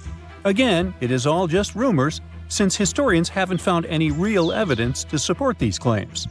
Still, the pitch-black surroundings and the eerie Blair Witch Project vibe going on in that place fueled ghost stories in the 1980s. This led to many cases of vandalism in the following decade, and because of that, the landowners closed the area to the public. This old abandoned building used to be the fancy palace of King Farouk's family, who was the penultimate king of Egypt back in 1936. After his family members passed away, the palace was turned into a morgue. Locals say that today, the whole place is super creepy and off-limits. Some people have reported seeing light bulbs flicker and shadows move around, making strange noises. Once, a group of kids allegedly went inside and totally freaked out when they found all the doors had suddenly disappeared, leaving them in complete darkness. They had no choice but to start screaming for help. This Hawaiian island has been off-limits to people for over a century. It's called Ni'iau and is the smallest inhabited island in Hawaii, covering around 69.5 square miles. It has around 84 residents. The island doesn't have cell phone service, paved roads, or power lines, just solar panels for electricity. A single family has privately owned the island since 1864, when a Scottish farmer bought it for $10,000, which would be around $250,000 today. The island has stayed in the family, passing down to its descendants, the Robinsons. They have kept it private ever since, so access is highly restricted and basically by invitation only. The Erdstall tunnels are a network of about 2,000 mysterious underground passageways mainly found in Central Europe, especially in Austria and Bavaria. These tunnels are usually narrow and cramped, often just wide enough for one person to squeeze through at a time, and they are believed to date back to the Middle Ages, as far back as the 12th century. What's really puzzling about these tunnels is their purpose. Despite a lot of research, nobody really knows why they were built. There is a theory that they were used for storage, but since many of them are below the water line and occasionally get filled with water, that doesn't seem very practical. These tunnels have very light, almost claustrophobic sections and sudden drops, which doesn't seem practical for other straightforward uses like escape routes, hiding places, or even spiritual purposes. To make things even more mysterious, there is a complete lack of artifacts. which makes it even harder for researchers to figure out what these tunnels were really for. Since 2019, adventurous people can get arrested if they try to climb this rock. Uluru, also known as Ayers Rock, has been off-limits because it is now considered a sacred site for local communities. But the fact that it is also extremely dangerous probably played a big role in the decision to close it off to visitors. This rock is 1,142 feet high, which is about the height of an 80-story building. The climb to the summit can be very slippery, and high temperatures, which can hit 116 degrees Fahrenheit in the summer, have led to people passing away from dehydration and heat-related issues. Something even creepier happens at the top of the rock right after storms. When it rains, small tadpole-like crustaceans called shield shrimp hatch in temporary waterholes and rock pools on top of Uluru. These extraterrestrial-looking creatures are about 3 inches long, and they spread their super-resilient eggs everywhere. When enough summer rain comes, they hatch and go wild, feeding on microorganisms and bacteria in the water. How these strange creatures end up in the fleeting pools on top of Uluru is still unclear, but the most likely explanation is that their eggs might travel there with the wind. The most exciting accidental discovery I've made in my life was a $10 bill in my old winter jacket. Some folks are luckier though, as they find underground cities from centuries ago or make inventions that turn them into millionaires. Velcro was invented after a routine walk in the woods. Kellogg's cornflakes were inspired by a chipped tooth, and Play-Doh saved a business empire from falling by chance. Back in 1998, electrical engineer John Williams found something that looked like an electrical plug sticking out of the ground. He started digging and noticed that it was stuck in a small rock. He found it in a rural location in North America, far from civilization, industrial complexes, airports, factories, and electronic plants. This piece of electronics embedded into a solid granite stone got the nickname Enigmalith and a price tag of $500,000. Some scientists are sure it's a big hoax and not a souvenir left by some visitors from space, as Williams claims. But the finder of the rock wanted to prove that it was a real piece of ancient technology, some sort of an electrical connector. If it's not a hoax, then this little find could be proof that humans, or some other civilization from the past, were way more advanced than we ever thought. They must have managed to invent a way to transmit electricity long before humans in the 19th century. He offered scientists to take a look at this find and establish what it really is without breaking the rock open, but there were no takers.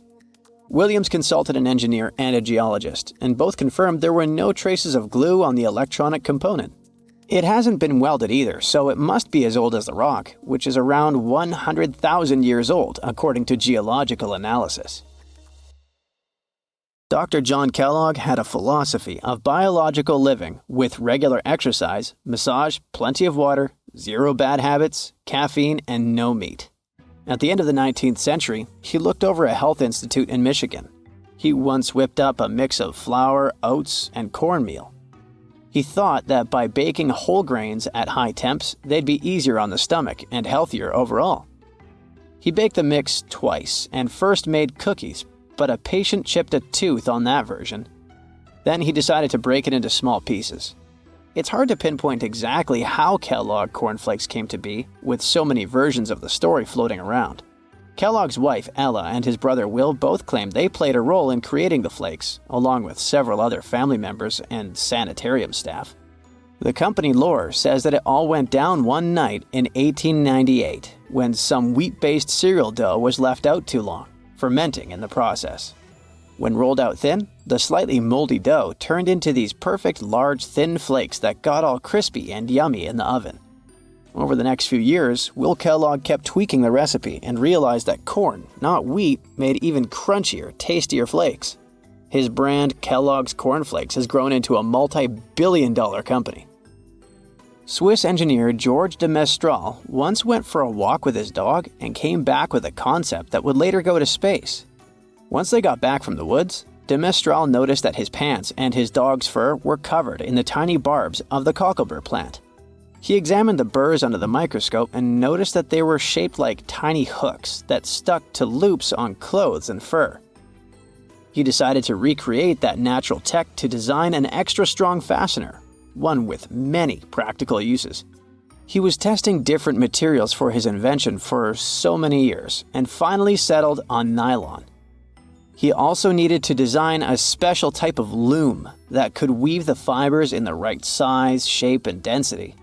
It took de Mestral a total of 14 years until he introduced the world to Velcro, which means velvet and hook in French. De Mestral was hoping his invention would replace the zipper on clothes, but the fashion world found Velcro cheap-looking and unattractive. But NASA didn't think so, and used Velcro for astronaut spacesuits and helmets in the 1960s. Now, Velcro is used everywhere, from footwear to toys to airline seat cushions. Before the middle of the 20th century, most homes were heated with coal. It left soot throughout the house, which was especially visible on wallpapers. Kutal Products was the largest company that sold wallpaper cleaner, but in the 50s, more and more people switched to gas, oil, and electricity, and the sooty buildup problem was mostly solved. The owner of Kutal Products was trying to save his business. Meanwhile, his sister-in-law read that wallpaper cleaner could be used to make holiday decorations. She worked as a nursery school teacher, and modeling clay was pretty hard for her students to handle, so she decided to test this material for molding into different shapes, and it works out just fine. She told her relatives about the discovery and suggested a name for it: Play-Doh. The Kutal company was about to go bankrupt, so it was a great alternative for a new business. Soon enough, Macy's and Marshall Field got interested in the new toy and started selling it. Play-Doh was originally only in one color, white, but soon expanded to red, blue, and yellow. They also made several changes to the original recipe, but the mixture is still mostly the same as when it was used to clean wallpapers. An urban legend says that if you take all the Play-Doh compound ever made and put it through their Fun Factory playset, you'll get a snake that will wrap around the planet 300 times. A man in Turkey was renovating his home when he knocked down a wall in his basement with a sledgehammer. He found a tunnel behind the wall that led to an ancient underground city. The tunnel led to more tunnels and then halls and chambers. It turned out to be a whole underground complex with 18 stories and without a single inhabitant, abandoned a long time ago. It was the city of Derinkuyu, built thousands of years ago, a home for up to 20,000 people. Whoever built it had great skill, and it's rather easy to build tunnels out of the soft rock, but cave-ins are a big risk. None of the floors at Derinkuyu have ever collapsed. The city had a complex ventilation system with over 15,000 shafts. The upper levels had the best ventilation and were used for living and sleeping quarters. The lower levels were mainly used for storage, but they also had a dungeon. In between, there were room for domestic animals, a school, a convent, and small churches. John Martin, a forestry professor, was out exploring a forest in Wisconsin one night. He was shining a UV flashlight up into the canopy to spot lichens, fungi, plants, and frogs that glow under the UV light. Then suddenly, he heard a flying squirrel chirping at a bird feeder, pointed the flashlight at it, and saw it light up pink. The professor told his colleagues about it, and they decided to investigate further. They checked out some flying squirrel skins at museums to see if this pink glow is a common thing among them. It turns out that almost all of the flying squirrel specimens they looked at had the same pink fluorescence. Non-flying squirrels didn't glow at all. Other animals with fluorescence, like puffins and chameleons, glow blue under UV light. The only other mammals with fluorescent fur are around 20 species of opossum.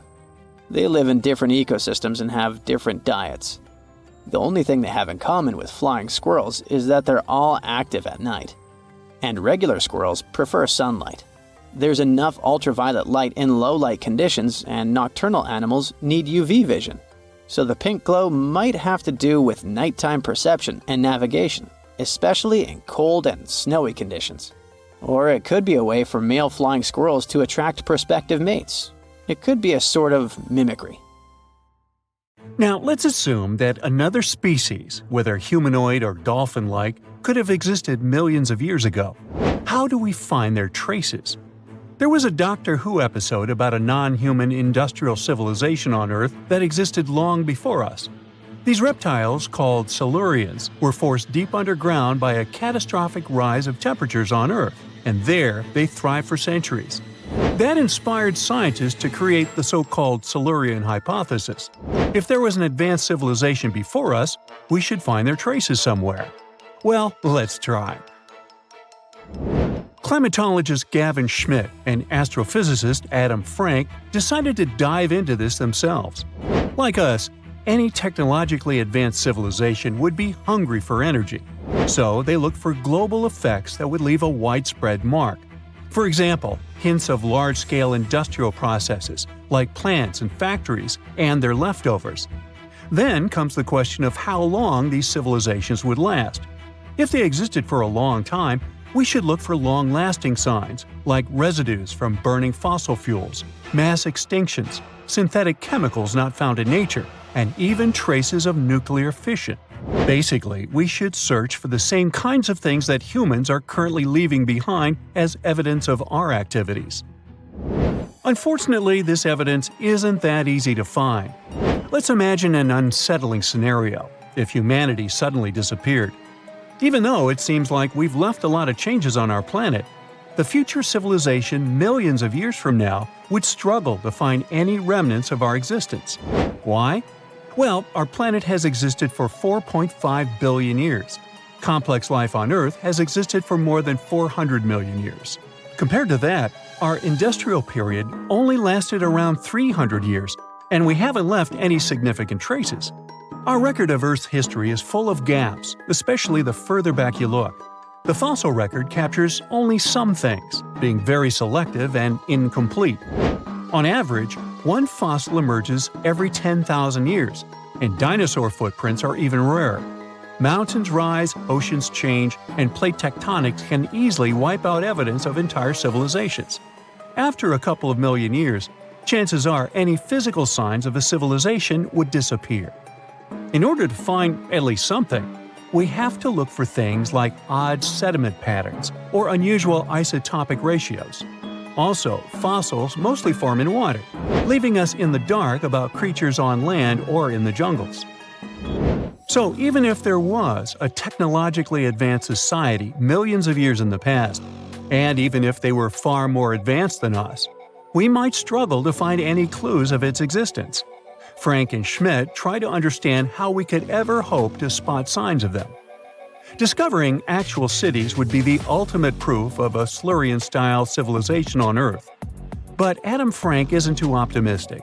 Even now, our cities cover less than 3% of the surface, making it easy to miss ancient city ruins. Whether a city survives over tens of millions of years depends on whether the land around it is sinking, getting locked into a rock, or rising, getting worn away by rain and wind. So places like the French Quarter in New Orleans might have a better shot of making it into the geologic record than, say, Haight-Ashbury in San Francisco. When it comes to finding artifacts, the odds are pretty slim as well. No prehistoric iPhone would survive millions of years, fancy glass or not. Finding their fossilized remnants might be a bit more promising, but it's still tricky. Considering modern humans have only been around for about 100,000 years, it's quite possible that we might overlook any traces of an earlier advanced species. There is one thing, though. We could stumble upon their traces in rocks. Our current chaotic era might leave a distinct mark on the Earth's geological history, especially since we're basically experiencing PTM 2.0. I'll get to that in a moment. So they try to look at the changes in the carbon cycle. Humans have been releasing a lot of fossil carbon since the 18th century. This leaves a special mark in the carbon isotope ratio, like a signature that shows the difference between carbon in living things, such as seashells, and carbon in lifeless volcanic rock. Scientists also look for signs in the way sediments are arranged. Large coastal deltas might mean that there were bigger rivers made by folks in this hypothetical civilization. Traces of nitrogen could suggest big-scale farming, where they used a lot of fertilizer. Spikes in metal levels in the sediment could mean runoff from heavy industries. Of course, a single find like that wouldn't tell us anything. Schmidt says the key is to look for multiple signs together. Without clear artifacts, the uniqueness of an event might show in various clues rather than a set of changes linked to a single cause. On a quest for Silurian-style clues, scientists even decided to check the moon. Some astronomers find it surprising that no one has looked into this before. They even joked about the possibility of dinosaurs building rockets and leaving traces on the moon or other celestial bodies. These astronomers think that Earth-like planets tend to erase signs of civilizations on their surfaces. So they're exploring the wild notion that these beings might have been space travelers. In that case, remnants of their technology, known as technosignatures, could be lurking not only on our moon but also on asteroids, or even buried on Mars.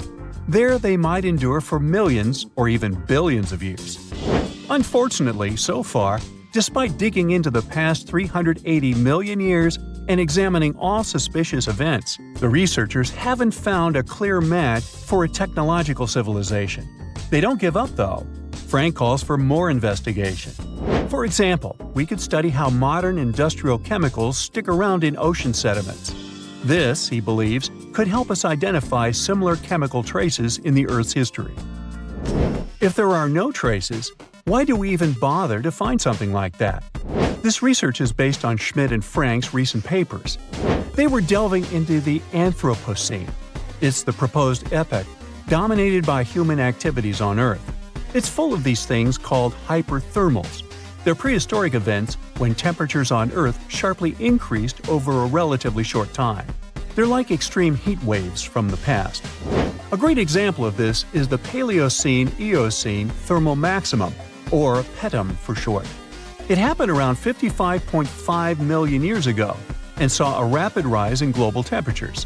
Over 200,000 years, the average temperature on Earth jumped from about 9 to 14 degrees Fahrenheit. We studied these hyperthermals to understand how they occurred, from natural causes or human activities. So, these hyperthermals sparked the genesis of Frank and Schmidt's research. To study them, scientists started examining chemical signals and tracers left in rocks. When doing that, Schmidt and Frank uncovered some eerie parallels between all the climate issues we have today and past periods of rapid temperature shifts. There's a close similarity between the PETM and other hyperthermal events. So all this work isn't just about solving a historical mystery. Understanding our impact on the environment can guide us to finding better ways to live in harmony with the planet and avoid becoming a forgotten species in the future. Our Milky Way is filled with lots of planets that could be just right for life, but we don't know if there are other civilizations out there. Earth is the only place we know of with living beings. About 200 years ago, people wondered if there might be civilizations on Mars. Back then, it was a real question, but once we got pictures from space probes, we decided there wasn't any evidence for it, and that idea got stuck in our minds. Now, it's not even considered a valid topic for serious science. It's seen as kind of silly. But no one has set clear limits on what could have happened on our own planet a really long time ago. So, even if there is no proof, we shouldn't throw away the possibility. Don't forget, it took humanity a while to recognize dinosaurs. Maybe Silurians are just patiently waiting for their time. Let's dive into the fascinating world of Tamil, a language that's truly one of a kind. From its vibrant history to its user-friendly nature and its wide coverage, Tamil is a linguistic gem that'll leave you in awe. For starters, Tamil holds the title of being the oldest living language on the planet. I mean, it's been around for more than 5,000 years.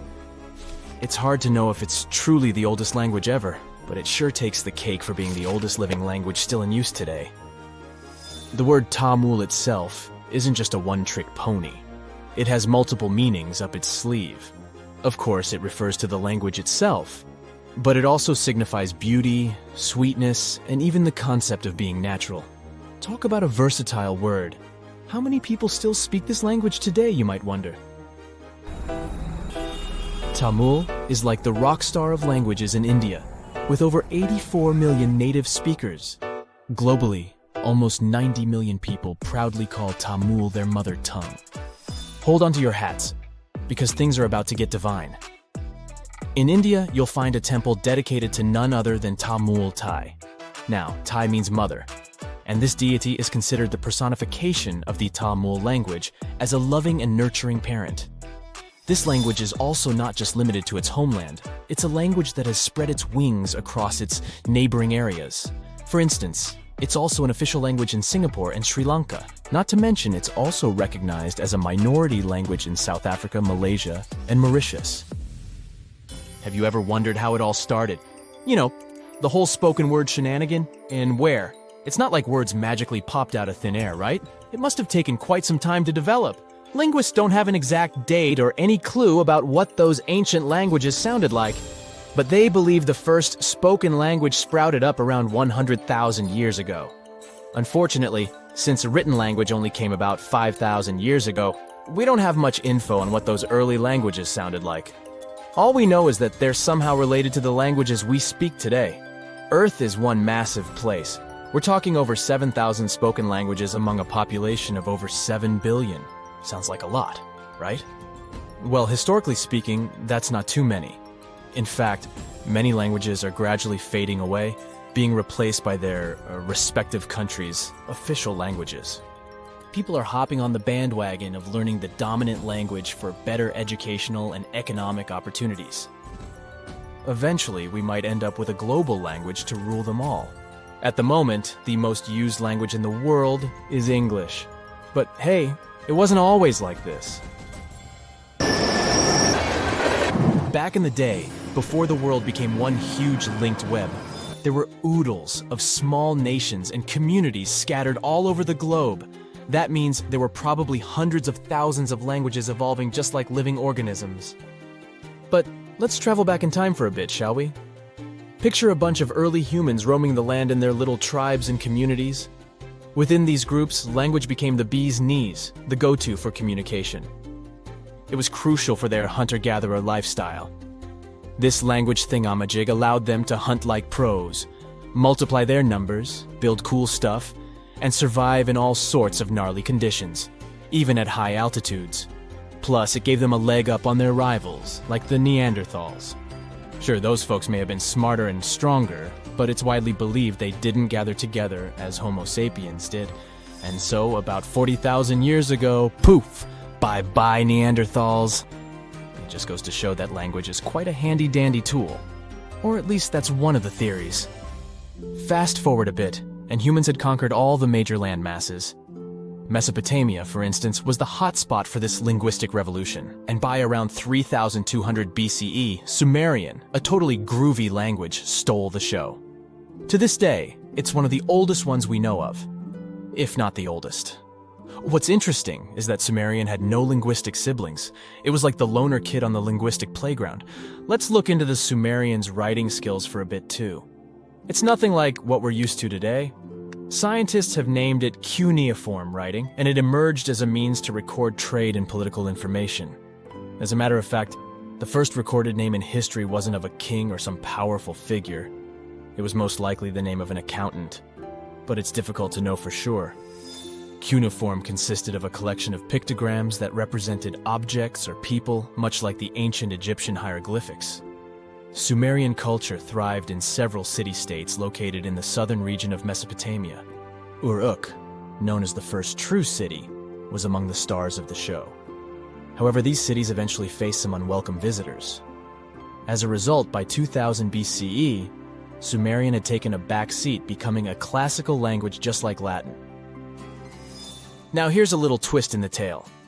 Sumerian might not actually hold the title of the oldest known language. Egyptian, for instance, emerged around the same time as the Sumerian civilization, but along the banks of the Nile.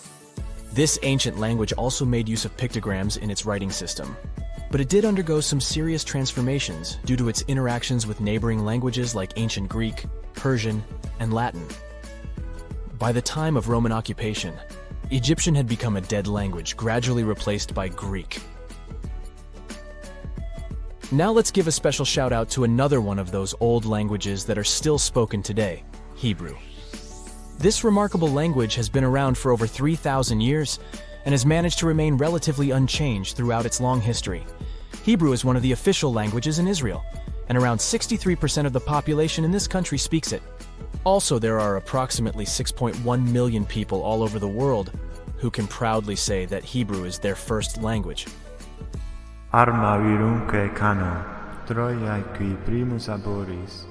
We can't finish up this list without mentioning the amazing Latin language. It all started in this place called Latium in the old Roman Empire, and that's how it got its name. Back in the day, Latin was the fancy language for all well-educated folks. But here's a fun twist. The Latin of yesteryear was a bit different from what we can check out in ancient books today. The alphabet they used was a total rebel, and they even wrote from right to left. Talk about turning the writing world upside down.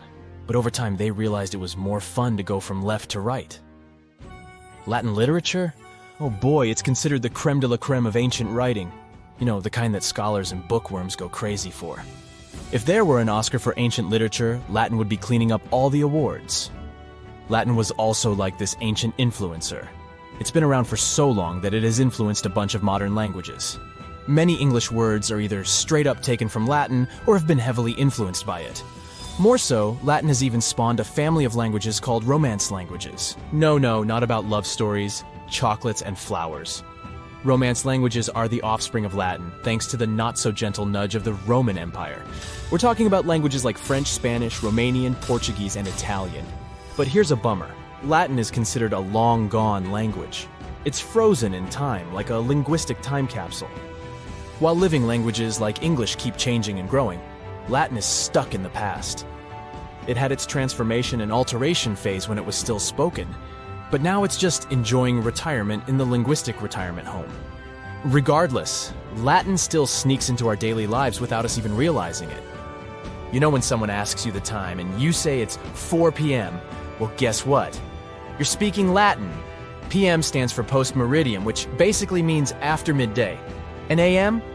That's ante-meridium, meaning before midday. Ever since Plato wrote about the allegory of Atlantis, humanity has been fascinated with the possibility of the discovery of a thriving underwater civilization. Fancy joining me on a trip to a few historic underwater sites? Let's see what we can find out about ancient civilizations. The first one on our list is what is being called the underwater Stonehenge. Scientists have recently discovered a mysterious pile of cairns that stretch for miles under the shimmering waters of Lake Constance at the borders of Switzerland, Germany, and Austria. Archaeologists began to explore the site back in 2015, and they haven't been able to understand yet what it was actually used for. What they do know is that there is a 12-mile line of 170 human-made stone cairns under Lake Constance. Scientists say this was most likely the result of a combined work of several villages. The cairn site was probably used for some collective purpose. The formations are huge. Some of them are several dozen feet wide. The most amazing discovery so far is that the site dates back to around 5,500 years ago. Now, what were we humans doing back then? We were living in the prime years of the so-called Stone Age.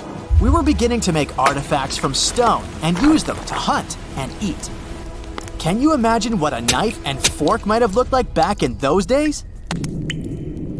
It's no coincidence that scientists call this site the underwater Stonehenge, though. Both sites are believed to have been built around the same period of time. You see, Stonehenge dates back to around 3100 BCE. Both sites carry the distinct characteristic of stone monuments built in a circle. Not to mention the fact that scientists also haven't figured out why on Earth our early ancestors would feel the need to build a monument such as Stonehenge. Well, the mystery of Lake Constance hasn't been solved yet. Who were the Neolithic people from this area? And for what purpose did they go through such an amount of work and effort to build this huge stone site? Next, we're taking you on a tour of the Ryukyu Islands just off the coast of Japan. You're diving deep down to an archaeological site. But I should warn you, the waters of the Pacific Ocean are far from smooth. It doesn't take long before you see a huge structure, thanks to the sunlight shining down on the seabed. At first, it looks like Machu Picchu's ruins located across the globe in Peru. As you approach the site, you slowly figure out its forms. A pyramid-shaped structure, arches, staircases. It's something that could have easily been a palace or a castle. Could this be a sign of human activity? What you've just seen is known today as the Yonaguni Monument. It also goes by the name of Japan's Atlantis. The entire monument is about the size of 5 soccer fields and the height of a 5-story building. Its most surprising feature is its expanse of terraces. Explorers and scientists believe that Yonaguni might be 10,000 years old. But whether it's a human-made structure or a natural formation is still under debate. For Japan's top marine geologist, Professor Masaki Kimura, Yonaguni is the heritage of a lost civilization. Kimura has dived to the bottom of the ocean to explore the ruins over 100 times over the past 10 years. According to him, there are clear signs of human activity down there. On the monument's surface, there is a triangle-shaped concave that is a historical symbol of water fountains in the region. There's also a giant turtle carved on the eastern side of the structure. And, according to Kimura, turtles have an important cultural meaning. Several pieces of stone tools have been recovered from the site. Their estimated age is around 10,000 years. However, not all scientists support this theory. For many, Yonaguni is the result of thousands of years of erosion. The fact that the monument is composed of one massive rock leads them to believe it's not human-made. The defined edges and flat surfaces resemble a natural formation in Northern Ireland, known as the Giant's Causeway. The basalt columns look like the ruins of a palace, but they're actually the result of volcanic activity in the region. Now, you're flying to the coast of Greece, 4 hours away from Athens. More specifically, you're in the Peloponnese Peninsula. You dust off an old snorkel and head for a free dive on a bright sunny day. Sometime into the dive, you start noticing patterns on a seabed. 13 feet below the surface, outlines of familiar objects start to appear, one by one. As you continue swimming, what looks like the outline of an entire city emerges in front of your eyes. Are you wondering how water could have taken the whole city? Rocks are perfectly aligned into what appears to be the foundation of a building. This is Pavlopetri, an ancient city you've probably heard about for the first time. It was discovered by Nicholas Fleming, a British oceanographer, when he was on vacation in Greece. He had heard rumors about Pavlopetri's existence and indeed found several artifacts on the seafloor. He went back to the area a year later with the team. They found a site filled with pots, storage vessels, and tools. A kernstone, for instance, is a tool used for grinding grains and turning them into flour. Multiple amphoras indicate that this settlement dates back to the Bronze Age, 5,500 years ago, when people started living in towns. The settlement is believed to have existed for over 2,400 years. Today, Pavlopetri is considered the oldest submerged town ever discovered, and what's impressive is that it wasn't a simple village. It was a vibrant port city with stone buildings, a marketplace, streets, and even squares. The next stop on our voyage is one of today's most famous underwater cities that has been turned into an archaeological park. The city of Port Royal in Jamaica exists only below the surface, but in 1692 it was one of the wealthiest cities in the Western Hemisphere. Port Royal was the center of the British Empire at the time and an important trade city that attracted people from all over the region. It was also home to real-life pirates of the Caribbean. On the morning of June 7, 1692, the people of Port Royal met a different fate than they had probably expected. The city woke up shaking. People were thrown out of their beds by the power of a massive earthquake, ranking 7.5 on a Richter scale.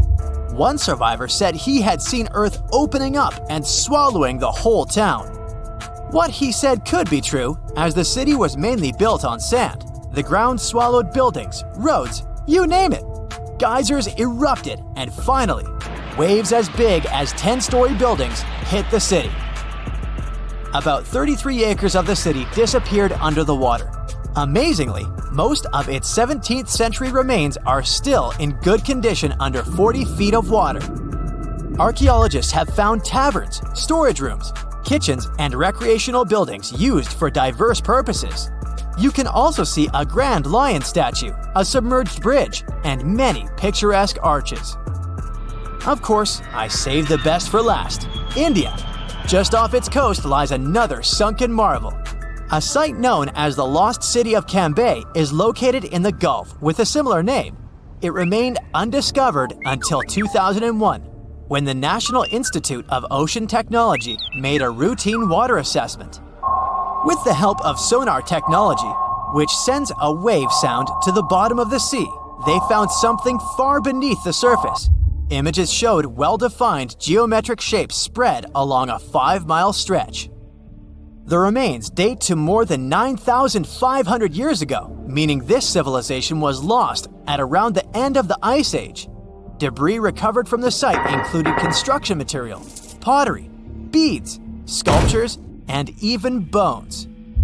Scientists argue whether these artifacts are indeed from the site, but if they truly are, then the lost city of Cambay might be the oldest civilization in the world.